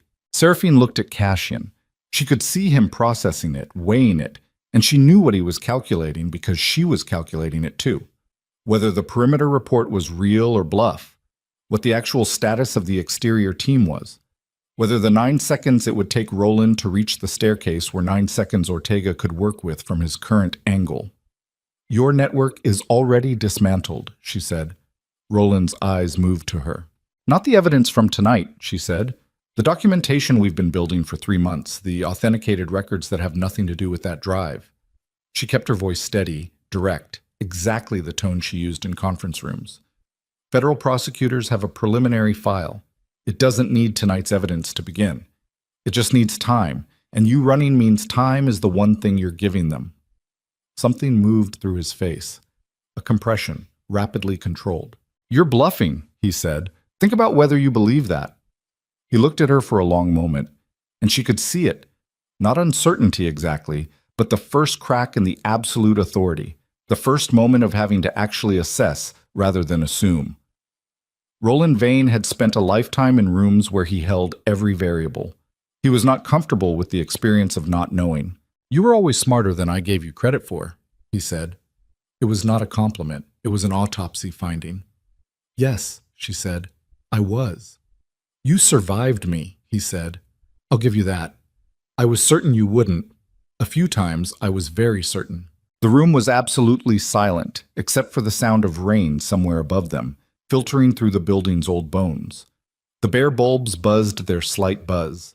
On the floor between them, the binders she'd been pulling, 8 years of his insurance policy, every name, every transaction, every protected man who had bought what he was selling, were spread across the concrete. "The women," she said, "the ones who came through this building." His face didn't change. "Where are they?" she said. "That's not a question I'm going to answer tonight." "You're going to answer it," she said. "Not tonight, maybe, but you're going to answer it because the information in those binders, the information on those men, is the thing that guarantees your survival once you're in custody. You have nothing else to bargain with, not anymore." She held his gaze. "So you're going to tell prosecutors everything you know about where those women went, and you're going to do it because it's the only card left in your hand, and the only way that card is worth anything is if you're alive to play it." Something moved through Roland's face that she couldn't fully name. Not remorse. She didn't think he had the architecture for remorse, had never thought that. It would have been almost easier if he had. It was something more like the recognition of a person who has reached the terminal point of their own plan and is having to revision what comes after. His gun hand was still raised. Cassian had not moved. "Put it down, Roland," she said. Not a plea, not a command, just the flat, tired, certain voice of a woman who had been waiting 8 years for this exact moment and was not going to let it resolve in a basement with a gun going off. Roland looked at her. Then he looked at Cassian. And it happened so fast she almost missed the windup. He swung the gun sideways and fired. The shot caught Cassian in the left shoulder. The impact took him back and sideways into the metal shelving, and the shelving went over with a crash that shook the room, and Cassian went down with it. And Seraphine heard herself make a sound she'd never made before. Something that came from the center of her chest, not a scream, lower and more animal than a scream. Ortega fired. The shot hit Roland in the right forearm, and he dropped the gun, and the sound he made was not the sound of a powerful man. It was just the sound of pain, immediate and human and without dignity. Roland went to his knees beside the upended shelving unit. Seraphine was already across the room. Cassian was on the floor against the overturned shelving, his left hand pressed to his shoulder, dark spreading through the fabric of his jacket. He was conscious. His eyes were open, and when she dropped to her knees beside him, they found her face immediately with the specific focus of someone in pain who is managing the pain rather than being managed by it. "How bad?" she said. "Went through," he said. His voice was tight. "No." He stopped, breathed. "No major structure. Went through." She pulled the jacket back from the wound with hands that did not shake and looked at it. And he was right. It was bad, and bleeding badly, but the entry and exit were clean and nothing in the wound's presentation suggested arterial involvement. She stripped her outer jacket off and pressed it against the exit wound and took his hand and pressed it over the jacket. "Hold this," she said. "I know how to hold—" "Hold it," she said. "Hard. Don't lecture me." His jaw tightened, with pain or something else she couldn't tell, and he pressed hard. She looked at Ortega. "Call it in," she said. "Medical, police, federal contacts, everything, now." "Already in progress," Ortega said. He was standing over Roland, who was on the floor with his injured arm held against his chest, and Roland was looking up at Ortega with the expression of a man who has arrived at a destination he spent years pretending did not exist at the end of his road. She turned back to Cassian. He was looking at her, just looking at her, with the pain doing its thing in his face, and underneath the pain something else. The same thing from the hallway, from the window at 4 in the morning, from the moment in the loading dock when he'd said, "She's with me." And she was aware that they were on the floor of a concrete sublevel in a property that smelled of decades of terrible things, and that was not the location she would have chosen for this, any of this, but here they were. "You're going to be fine," she said. "I know," he said. "The shoulder will—" "Seraphine." His voice was quiet, tight with pain, but quiet. "Stop." She stopped. "You were right," he said. "About all of it. The last card. Coming here." He paused to breathe. "About everything." She looked at him. Her hands were pressed against his shoulder, and there was blood on her fingers, and the room smelled the way it smelled, and 40 feet above them it was raining on the roof of Blackthorn Manor, and none of that was what she was aware of. She was aware of his face. "We got him," she said. "Yes." "The binders. I see them. They're enough. They're more than enough. Every name. I know. Every transaction, every... Seraphine. His right hand came up, unsteady. She could feel the effort of it. And his fingers found her wrist, covered in blood from his shoulder, and held it. Not hard, just held it. Stop cataloging. She looked at him. Just... He stopped. Breathed through something. Just stay here for a minute. She looked at his face, at the pain in it, and the thing behind the pain that she had been watching develop for 2 weeks and had not let herself name, because naming things too early was how you broke them, and she had broken enough things by rushing them, and she had promised herself she would not do that again. She stayed. Above them, through the building's old bones, she could hear distant sirens. The first of them, and then more, converging through the wet dark from the direction of the city. It was over. It was almost over. There was still one thing remaining, one thing she had known since she was 17 years old, and had been carrying every day since. The thing that had kept her upright through 4 years in that house, and 2 years of planning and 3 weeks of impossible marriage. And this night, this specific terrible night. Roland Vane was 10 feet from her on the floor of his own sublevel, injured and contained and out of options, and he was going to answer for every single thing he had done, and she was going to be in the room when he did. But that was tomorrow. Tonight, Cassian was bleeding on a concrete floor and holding her wrist with his good hand and asking her to stop cataloging, and she pressed her hands harder against his shoulder, and she stayed exactly where she was, and she breathed, and outside the sirens got louder, and the rain came down on Blackthorn Manor like it was trying to wash the whole property clean, and the binders with their 8 years of names and dates and transactions were spread across the floor between her and the only man in Chicago who had given her his word and actually kept it. She looked at Roland. He was not looking at her. He was looking at the ceiling, at the bare concrete ceiling of the room he had built to hold his secrets, finally become the room that held him instead. She looked back at Cassian. His eyes were still open, still on her face. "Still here," she said. "I know," he said. The sirens were outside the gate now. She could hear the specific sound of multiple vehicles moving up the gravel drive, the crackle of radio communication, voices calling coordinates to each other in the wet dark. She heard Ortega on the phone, precise and clear, directing the medical team to the sublevel access. She heard Roland make a sound, just a small sound, not pain, not fear exactly, more like a man making the sound of a door closing, and she did not look at him again. She pressed her hands against Cassian's shoulder, and the sirens were here, and the footsteps were on the stairs, and the room was full of voices and light, and she held on and held on and held. The paramedics came down the stairs at 12:59 in the morning with a stretcher and a kit, and the particular efficient urgency of people who had been told gunshot wound sublevel and had moved accordingly. Seraphine didn't get out of their way immediately. She stayed with her hands pressed to Cassian's shoulder until the lead paramedic, a woman with close-cropped hair and calm brown eyes, put her own gloved hands over Seraphine's and said, quietly, "I have him. You can let go now." She let go. Her hands came away dark. She looked at them for a moment, the specific fact of his blood on her fingers, the warmth of it already cooling in the basement air, and then she stood up and stepped back and let the paramedics work.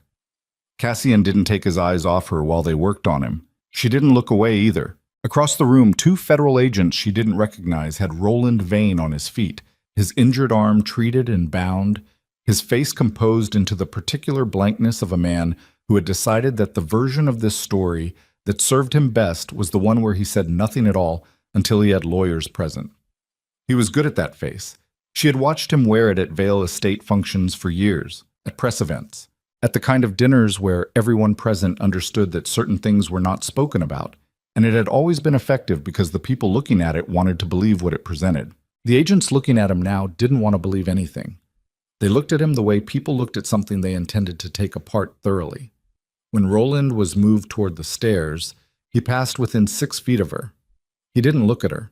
She had thought for years about what this moment would feel like. The moment of his arrest, his containment, the final collapse of the thing he had built and hidden behind the Vale family name, and his political aspirations and his careful maintenance of the face that convinced everyone around him. She had imagined it as something enormous, something that would hit her like weather. What it actually felt like was a door closing. Not dramatic, Not cathartic in the way she'd expected. Just the specific physical sensation of a thing that had been open for 8 years finally moving shut. A draft disappearing, a pressure equalizing, the room becoming a slightly different temperature. She watched him go up the stairs. She exhaled through her nose. Then she turned back to Cassian. The hospital was Northwestern Memorial, and they took him into surgery at 2:15 in the morning for a procedure that the attending surgeon, a precise and unhurried man named Dr. Okafor, described to her as straightforward. The bullet had passed through cleanly, missing bone and major vessels, and the primary work was cleaning the wound track and managing the tissue damage. He said it would take approximately 90 minutes. She sat in a waiting room that smelled of industrial cleaning solution and recycled air. Ortega sat across from her with a cup of coffee he wasn't drinking, and Priya arrived 20 minutes after they did with a laptop and 2 federal contacts who needed to talk to Seraphine about the sublevel's contents and the chain of custody for the binders. She talked to them for 45 minutes. She was precise and thorough, and she answered every question with the same methodical clarity she'd brought to every conversation about Roland's operation for the past 3 weeks. And when they left, she sat back in the plastic hospital chair and felt the exhaustion arrive. Not the dramatic exhaustion of sudden collapse, but the bone-deep, cellular exhaustion of a body that had been running on adrenaline and purpose for months, and had just received the signal that it was allowed to stop now. She didn't sleep. She sat with her hands in her lap and her eyes on the middle distance, and she let herself feel it. All of it. The parts she'd been managing and compartmentalizing and setting aside because the next thing needed her attention. She let the feeling of the sublevel sit in her chest without trying to process it into something useful. She let the memory of Roland's face as the agents moved him toward the stairs exist without analyzing it. She let the image of Cassian on the concrete floor, hand around her wrist, eyes on her face. She let that one exist without naming it. She let herself be a person sitting in a hospital waiting room at 3 in the morning instead of a woman executing a plan. It was harder than she expected. Priya sat beside her at some point, she wasn't sure when, and didn't say anything, which was exactly right, and Seraphine was grateful for it in a way she didn't know how to express without it sounding inadequate. At 4:07, Dr. Okafor came into the waiting room and told her the surgery was complete, that the patient was stable and in recovery, and that she could see him in approximately 40 minutes. She nodded. She said thank you. She sat back down. They let her in at 4:52. The recovery room was a private space. Ortega had handled that, though she hadn't asked him to, with the soft, persistent sounds of medical monitoring equipment and the lowered lighting of a room designed to allow rest. Cassian was on the bed with his left arm immobilized and an IV line in his right wrist, and he was awake. She could tell he'd been awake for a while.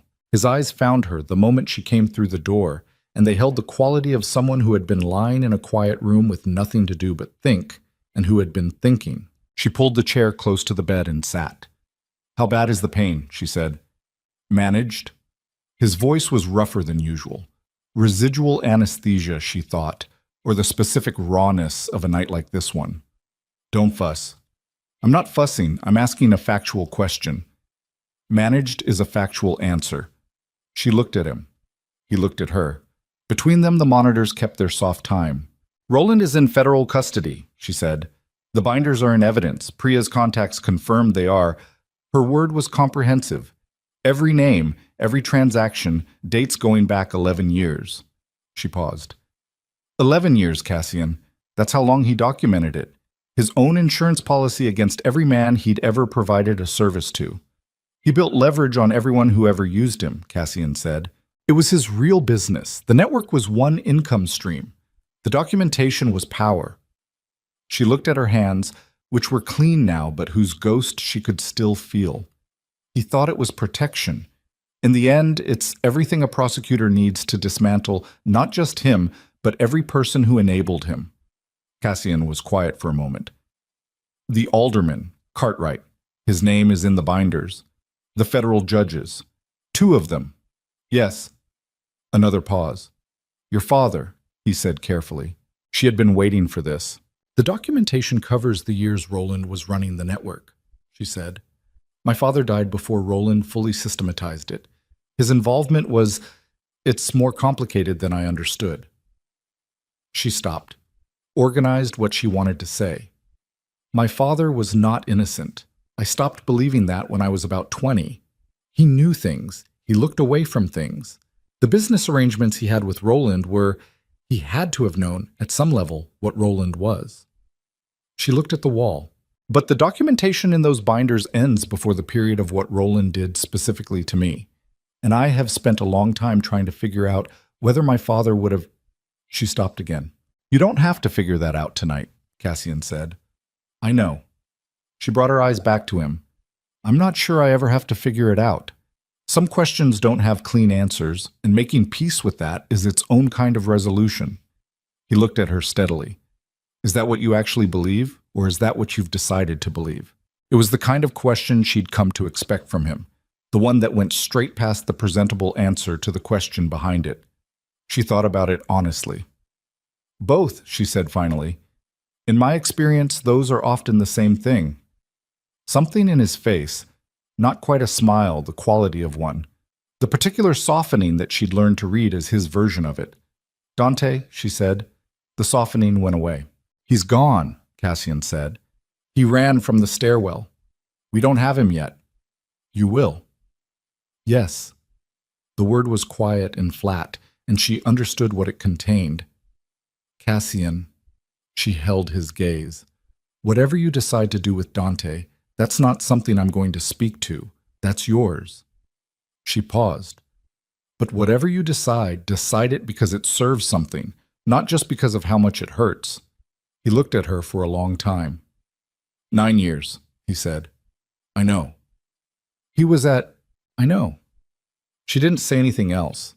She just let him have it, the full weight of it, without trying to ease it into something smaller or more manageable than it was. Some things needed their full size for a while. He turned his head toward the window. Outside, Chicago was doing the last part of its night, that particular stillness of the hours between 4 and 6 when the city had finished with the previous day and hadn't begun the next one. My mother's funeral, he said. She said nothing. He gave the eulogy. His jaw moved. He stopped. He was the only person outside my immediate organization who I had ever trusted with information about the things that mattered to me. Not operationally, personally. He turned back to look at her. I don't have a long list of those people. I know. I don't think you do, actually.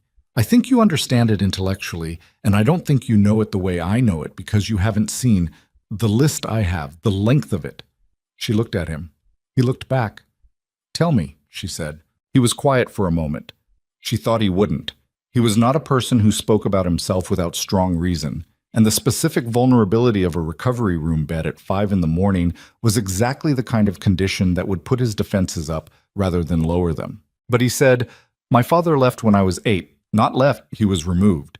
He was in my organization's predecessor, and he did something that meant he could not stay. My mother never told me what it was, and I found out when I was 22, and I wish I hadn't found out, because it was worse than anything I had invented for it. He paused. My mother ran a dry cleaning business on the north side for 18 years. She knew what I was building. She never said don't. She never said I'm afraid. She said, this is what she said. She said, whatever you make sure it can stand up without you holding it. Make something that lasts. He stopped. She died 3 years ago. Dante gave the eulogy because I asked him to, because he had known her for 6 years, and I thought he was, the closest thing to a friend I had built inside the life I had built. The room was quiet. He was your Sal Benedetti, Seraphine said. Cassian looked at her. But worse, she said, because Sal and Marcus were taken from you by someone else's decision. Dante was taken by his own. Something moved through his face, something she hadn't seen before, something that lived beneath all the controlled layers, the operational surface, the patient architecture of a man who had decided early that efficiency was the appropriate response to pain.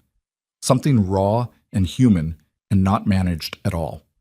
He didn't say anything. She reached out and put her hand over his, the one with the IV line, careful of the placement. And she held it, and she didn't say anything either, because there was nothing useful to say, and she had learned long ago that the impulse to fill a painful silence with words was about the discomfort of the person doing the filling, not the comfort of the person you were filling it for. They sat like that for a while. The monitors kept their soft time. Outside, Chicago moved toward its next morning. 3 days later, they let him come home.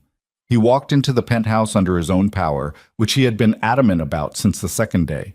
And she had not argued, and Ortega had not argued, and the two members of the medical team who had been brought in for the recovery period had watched him stand up from the hospital bed and set their faces into the expressions of professionals who had learned to make their peace with difficult patients. She was in the kitchen when he came through the door.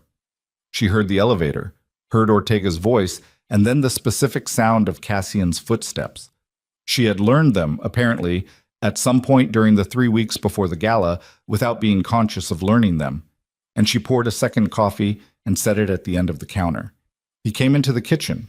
He saw the coffee. He sat down. She leaned against the counter across from him with her own cup, and they looked at each other in the morning light of the penthouse, the city below the windows in its ordinary weekday motion, and neither of them said anything for a moment. "How is it?" she said. "Fine." "The pain." I said fine.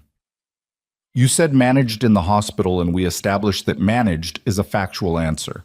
Fine is not a factual answer. Fine is a deflection." He looked at her with the look that was now familiar, the look that meant she'd said something that had caught him slightly off guard by being more direct than he'd accounted for. She had come to understand that he found this quality in her simultaneously disruptive, and she thought, something he valued in a way he hadn't yet fully admitted to himself. "It's a 4 on a 10-point scale," he said. "In the morning, lower by afternoon." "Okay," she said, that's a factual answer." He drank his coffee. She drank hers. "Priya called this morning," she said. "The federal prosecutor handling the Roland case has requested an initial interview. She said they want me in the room for it." "I know. She called me too. I told her I'd do it. I know that too." She looked at him. "You knew before you walked in here." "I checked my messages. And you weren't going to say anything." "I was going to say something." He set the coffee cup down. "I was going to ask you if you were prepared for what that interview involves, what they're going to ask about, the specifics of what you experienced in the Vale estate, what you witnessed, what was done." He held her gaze. "They're going to need you to go through all of it in precise detail for the record, and I know you know that, and I know you're capable of it. I was going to ask if you wanted to talk through it before you walked into that room." She looked at him for a moment. "Yes," she said. "I'd like that." He nodded once. "Not today," he said. "You just drove me home from the hospital. Today we—" He paused, and she watched him search for a word that was not native to his usual vocabulary. "Today we rest. Tomorrow we prepare." She looked at the city below the windows. The river was visible from this angle in winter, the water dark between its banks, the bridges carrying their traffic, the buildings on either side of it doing their ordinary business in the ordinary morning. "Okay," she said. They finished their coffee. The interview with the federal prosecutor took place 8 days after Roland's arrest, in a building downtown that smelled of carpet cleaner and document storage, in a conference room with a recorded session and 2 attorneys and a victim's advocate named Sandra, who sat quietly through the entire proceeding and whose presence Seraphine had found, to her own surprise, genuinely steadying. She went through it all. She went through it with the same systematic precision she had brought to every other part of this. And when the precision wasn't enough, when the prosecutor asked her to specify the events of a particular night in the Vale estate during her 19th year, and the precision broke down into something more jagged, something that had texture and temperature rather than just sequence, she breathed through it and continued, and Sandra's presence in her peripheral vision was steady and quiet, and she continued. Cassian was outside the room. He hadn't pushed to be present. He had understood without being told that this was a room she needed to be in alone, without the weight of his reaction to manage alongside her own. He had driven her there, and he was outside in the hallway when she came out 2 hours and 15 minutes later, sitting in one of the corridor chairs with his jacket off and his good arm resting on the armrest, reading something on his phone. He looked up when she came through the door. She sat down in the chair beside him. They sat in the corridor of the federal building for a while without saying anything. "How?" he said. Done, she said. He looked at her. She looked at the wall. There was a moment, she said, about 40 minutes in, where I thought I couldn't keep the factual register, where the thing I was describing was going to pull me into the feeling of it, and I wasn't going to be able to stay technical. She paused. But I did. How? I thought about what the words were going to do. Not what they cost me to say, what they were going to build, once they were in the record. Each sentence going into a file that would go to a grand jury that would take apart everything Roland constructed. She turned to look at Cassian. The women in his network, most of them I'll never know. Most of what happened to them I'll never have specific knowledge of. But what I put in that room today is the architecture of how it was done and who enabled it and what they paid for. That's something real. That exists now, and I put it there. Cassian was quiet for a moment. Yes, he said. You did. She looked at him. He looked back. Thank you, she said. He looked slightly thrown, which was an expression she had seen on him perhaps twice. For what? For keeping your word. She held his gaze. For the real kind of protection, not the other kind. He held her gaze for a moment longer than most people were comfortable holding a gaze. Then he said, You kept mine. What? When I was on the floor of that basement, he said it plainly. You kept your hands on my shoulder and you didn't run and you stayed. He paused. That's not a small thing, in my experience. She looked at him. No, she said. It isn't. Pulse. 6 weeks after the arrest, Dante Reeve was found in a motel outside Indianapolis by two of Cassian's people. Seraphine was in the penthouse when Ortega brought the news. She was at the kitchen counter with documents from the prosecutor's office and a cold cup of coffee, and she looked up when Ortega came in, and she saw his face. And she said, Dante. Yes. Where? He told her. Is he alive? A pause that lasted exactly as long as she needed to understand what the pause meant. Cassian's people found him deceased, Ortega said. Single gunshot wound. The room had been occupied for 3 days. The motel owner says he checked in alone and no one came or went. She looked at the counter. Self-inflicted, Ortega said. She absorbed that. She thought about the stairwell. The way Dante's voice had not shaken. It wasn't supposed to go this far. She thought about the specific quality of a man who had already arrived at a conclusion about himself and was simply completing the sequence of it. Where is Cassian? She said. His office. She went to the office door. It was closed. She knocked once and didn't wait for an answer. He was at his desk. The desk was clear. No files, no phone, nothing on the surface at all, which told her everything she needed to know about how long he'd been sitting there not working. She came in and closed the door and sat in the chair across from him. He looked at her. His face was doing the controlled thing, but beneath it, the same rawness she'd seen in the hospital recovery room, the same thing that lived under all the architecture of who he had built himself to be. I know, she said. He said nothing. It doesn't mean you wanted that, she said. What you wanted was an accounting. That's different. Is it? Yes. She held his gaze. You wanted him to face what he'd done. That's a legitimate thing to want. The fact that he couldn't, that's his failure, not yours. His jaw moved. He took 9 years of trust and used it as a weapon against everything I built. Yes. And now there's no... He stopped. No conclusion, she said. No moment where you get to see it resolved. Yes. She looked at him for a long moment. She thought about what she understood about the specific grief of a betrayal like this. Not the grief of loss exactly, though that was in it, but the particular exhaustion of having to revise your understanding of an entire period of your life through the lens of what you now knew, of having to go back through 9 years of memories and re-examine every significant moment with new information about who was actually in the room. Can I tell you something? She said. He looked at her. When I was 18, she said, there was a woman who worked in the Vale estate, a housekeeper. She'd been there since before I was born. Her name was Mrs. Caro, and I thought she was the closest thing I had to a safe person in that house. I confided in her. Once, when I was 18, I told her something specific about what Roland had done to me. She paused. 3 days later, Roland knew what I'd told her. Cassian's face went very still. I spent a year trying to understand it, she said. Why she'd done it. Whether she was afraid of him. Whether she'd been paid. Whether she'd genuinely not understood what she was enabling by telling him. I never got a clean answer, and at some point I had to accept that I wasn't going to get one, and that the absence of a clean answer didn't change what I needed to do next. She held his gaze. You're not going to get a clean answer about Dante either. Whatever his reasons were, fear, money, ideology, his own particular kind of cowardice, they're his now. He took them with him. Cassian looked at her. The rawness in his face was closer to the surface than she'd seen it. What did you do? He said. After Mrs. Caro. I stopped trusting the wrong people, she said, and I started building toward this. She paused. That's what you do too. You've already started.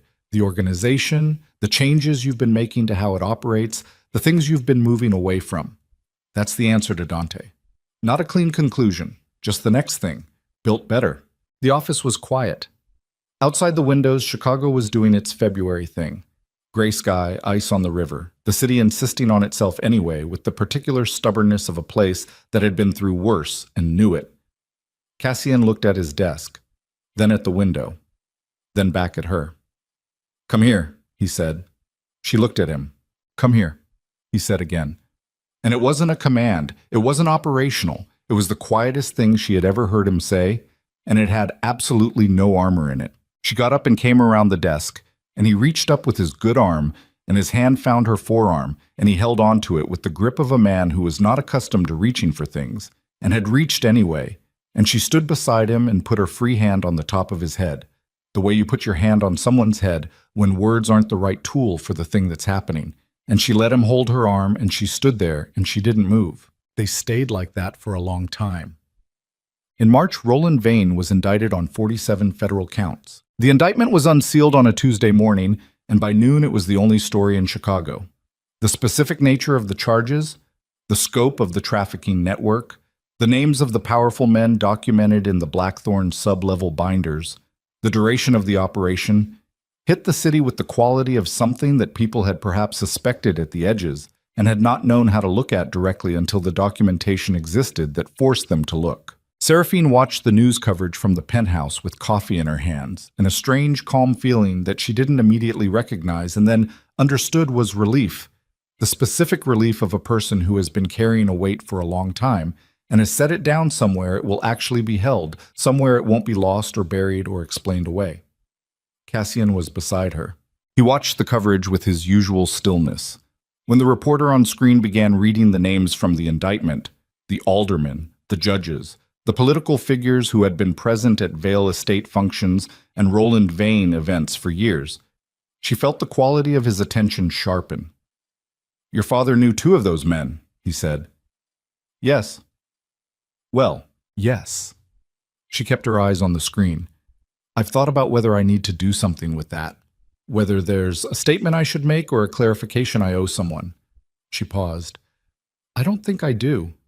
What my father knew and looked away from is part of the record now, whether or not I address it directly. The documentation covers the period of his involvement. That's enough. Cassian was quiet. I'm not protecting him, she said. I want to be clear about that. I spent a long time being angry at him, for dying before I could ask him what he knew, for the things he must have known, for the possibility that some of what Roland was able to build was built on the foundation of my father's willingness to not ask the right questions. She set the coffee down. But I'm also not going to spend the rest of my life prosecuting a dead man in my own head. That's not justice. That's just a different kind of prison. Cassian turned to look at her. That's the most settled I've heard you sound about him, he said. I've had 8 weeks to think. What changed? She thought about it. I think I stopped waiting for him to be different than he was. In my memory, I mean. I kept revising him. Sometimes he was completely innocent and unknowing. Sometimes he was complicit in everything. And the truth is he was probably somewhere in the middle, and the middle is the hardest place to hold someone because it doesn't give you a clean feeling. She paused. But clean feelings aren't the point. He was my father and he was imperfect and he's dead. And what I do now is the only thing still in motion. Baptists. Cassian looked at her for a long moment. The organization, he said. She looked at him. I've been making structural changes over the last 6 weeks since the night at Blackthorn. I want to tell you what they are. He said it simply, directly, without the quality of asking permission, but with the quality of someone who understood that telling her was not optional. She turned toward him on the couch. Tell me. He did. He went through it methodically. The operations that had been closed, the routes that had been dismantled, the specific business arrangements that had survived for years because they were profitable and because nobody in the organization had been willing to look too carefully at what they were adjacent to. He went through the changes he was making to the organization's financial structure and the legal framework being built around its legitimate operations and the reduction of the activities that had no legitimate framework available to them. It took 40 minutes. She asked questions throughout, specific, practical questions, the questions of someone who was listening to the structural logic rather than the narrative of it. When he was done, the news was still on in the background, the coverage having moved on to the political dimension of the indictment. You've been building this for 6 weeks, she said. Yes. While recovering from a gunshot wound. I was in the hospital for 3 days. I have a phone. She looked at him. He looked back. The businesses that remain, she said, the ones that survived this restructuring, some of them are still outside the law. Yes. I'm not going to pretend otherwise. She held his gaze directly. I'm also not going to pretend I don't understand what you are and what you've built and what the honest version of that looks like going forward. She paused. What I'm asking is whether what remains is the kind of thing I can stand in the same room with and look at clearly and not have it require me to look away. He held her gaze for a long moment. No trafficking, he said. No exploitation. Nothing that uses people as a resource. Those are absolutes. Not aspirations, not ideals. They're the floor, and everything below the floor is gone. He paused.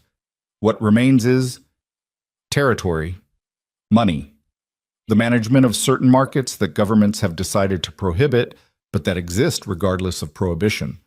I'm not going to dress that up. I'm not asking you to dress it up. I know you're not. She looked at the window, at the city.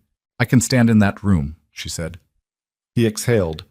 Not relief exactly, something quieter. The specific exhale of a person who has waited for an answer and has received it. There's something else, he said. She looked at him. The marriage, he said. The legal arrangement. The reason it was entered into. He was looking at the window. That no longer... He stopped. Began again. The purpose I constructed it for is done. Roland is in custody. The Vale family access was used for what I needed it for. The legal arrangement that exists between us was built for a specific purpose, and that purpose is Cassian, she said. He stopped. She waited until he turned to look at her. I know what you're doing, she said. You're trying to give me an exit. You're trying to make it clear that the transaction is complete and I'm not obligated. She held his gaze. I understand why you're doing it.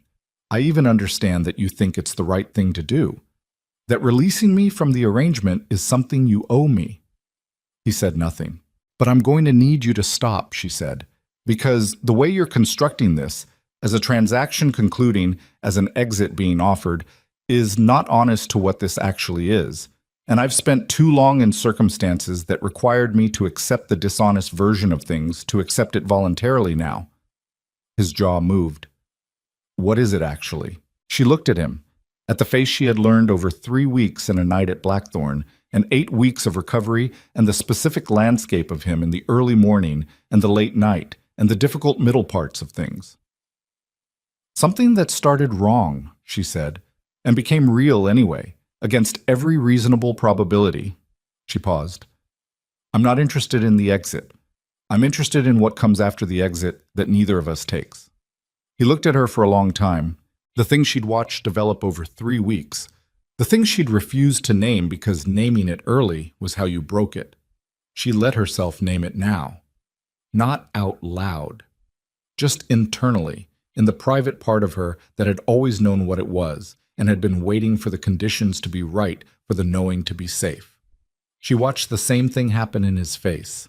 Not the softening.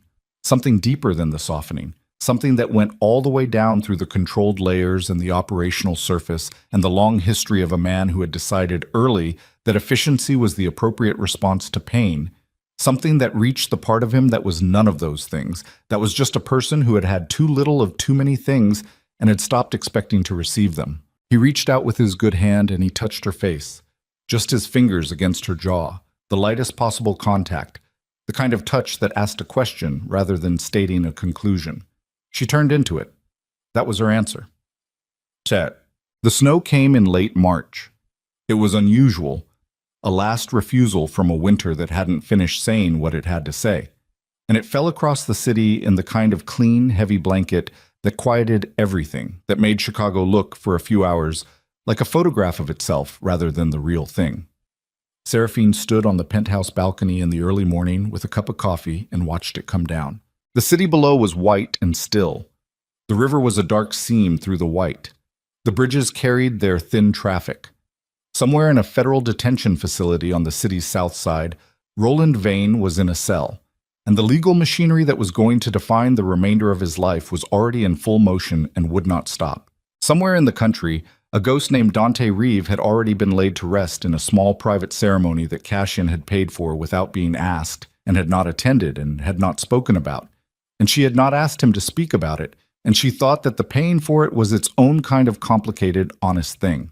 Somewhere in the city's infrastructure, the trafficking network that had used Roland's organization and the Vale family name and the complicity of powerful men for 11 years was being taken apart, case by case, name by name, with the particular thoroughness of federal agencies that had been handed a complete record and had every incentive to use it fully. She drank her coffee. She thought about the women, the ones in the binders, the ones represented by the case numbers, and the dates and the transaction records that had been filed into evidence. She thought about the ones whose current situations might be improved by what was in those records, whose locations might be found, whose circumstances might be changed by the legal dismantling of the structure that had moved them. She thought about those ones for whom it was too late, for whom the documentation existed but the timeline was already closed, the damage already done in ways that no prosecution could reach back far enough to address. She held both groups in her mind. The weight of the second group was heavier. She knew it would always be heavier. She had decided to hold it rather than look away from it because looking away was how the second group kept growing, and she had had enough of looking away. The balcony door opened behind her. Cassian came out in a dark sweater and no jacket because he had never once in 3 weeks of her observation worn enough layers for the weather, and he stood beside her and looked at the snow on the city. She handed him her coffee. He took it without comment.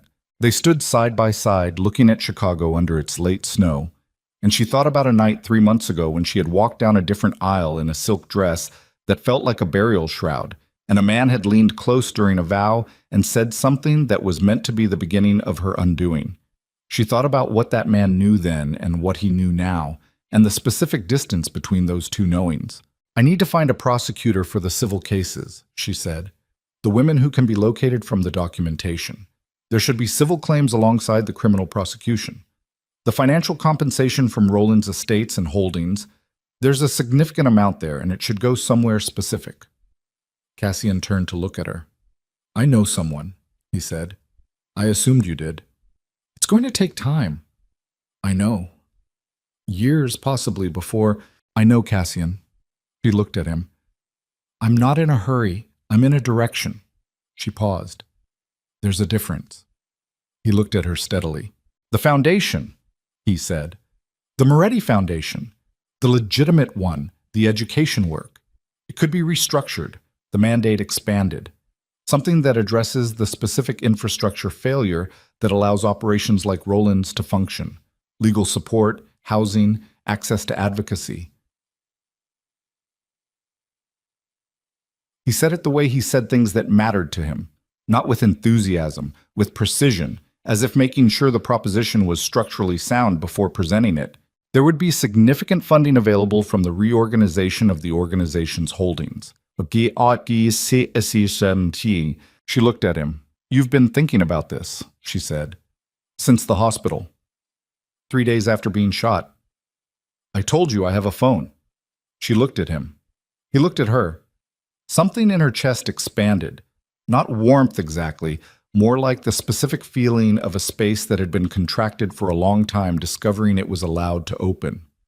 Yes, she said. He nodded once, drank the coffee, looked back at the city. There's something I need to tell you, she said. Tell me. The night of the wedding, what you said during the vows. He went still. I know you told me in the hospital that you would have handled it differently. She kept her eyes on the city. And I believed you. I believe you still. She paused. But I also need you to know that I heard it and it landed, and the specific thing it did to me. She stopped, breathed. I had been told versions of that for years. That I was a consequence. That my existence was a liability. That my primary function in the world was to absorb the cost of other people's actions. She turned to look at him. And then you said it on top of everything else I was already carrying into that building. And I need you to know that it was one of the hardest moments I had in a night full of hard moments. He held her gaze. I know, he said. I'm not. She took a breath. I'm not saying this to make you feel guilty. I'm saying it because I don't want it to exist between us as the thing that isn't said. Because things that aren't said become the weight of a room eventually, and I have lived in rooms with too much unspoken weight. She held his gaze steadily. I need you to hear that it happened, and I need you to say you heard it. I heard it, he said. Okay. I said it, he said.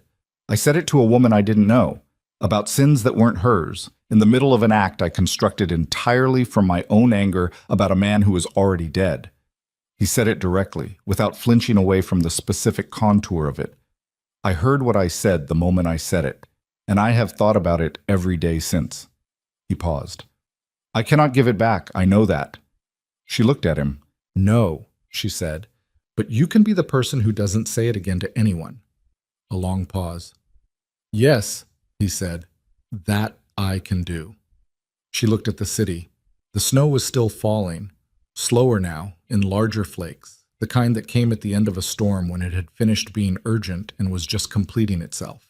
Below them, the river was dark and the bridges were white-dusted, and the buildings stood in their ordinary configurations doing their ordinary work. She thought about the 17-year-old in the Vale Estate hallway, the one she'd seen in the dream, the one she'd wanted to call out to, warn, give something to that would make what was coming survivable. She thought about what she would say to her, if she could. Not much, actually. Not a speech. Just, you're going to make it through. You're going to be so angry and so tired and so alone for so long, and you're going to carry things that aren't yours to carry, and it is going to cost you things you don't have words for. But you're going to make it through, and you're going to do something real with the other side of it. That was it. That was all.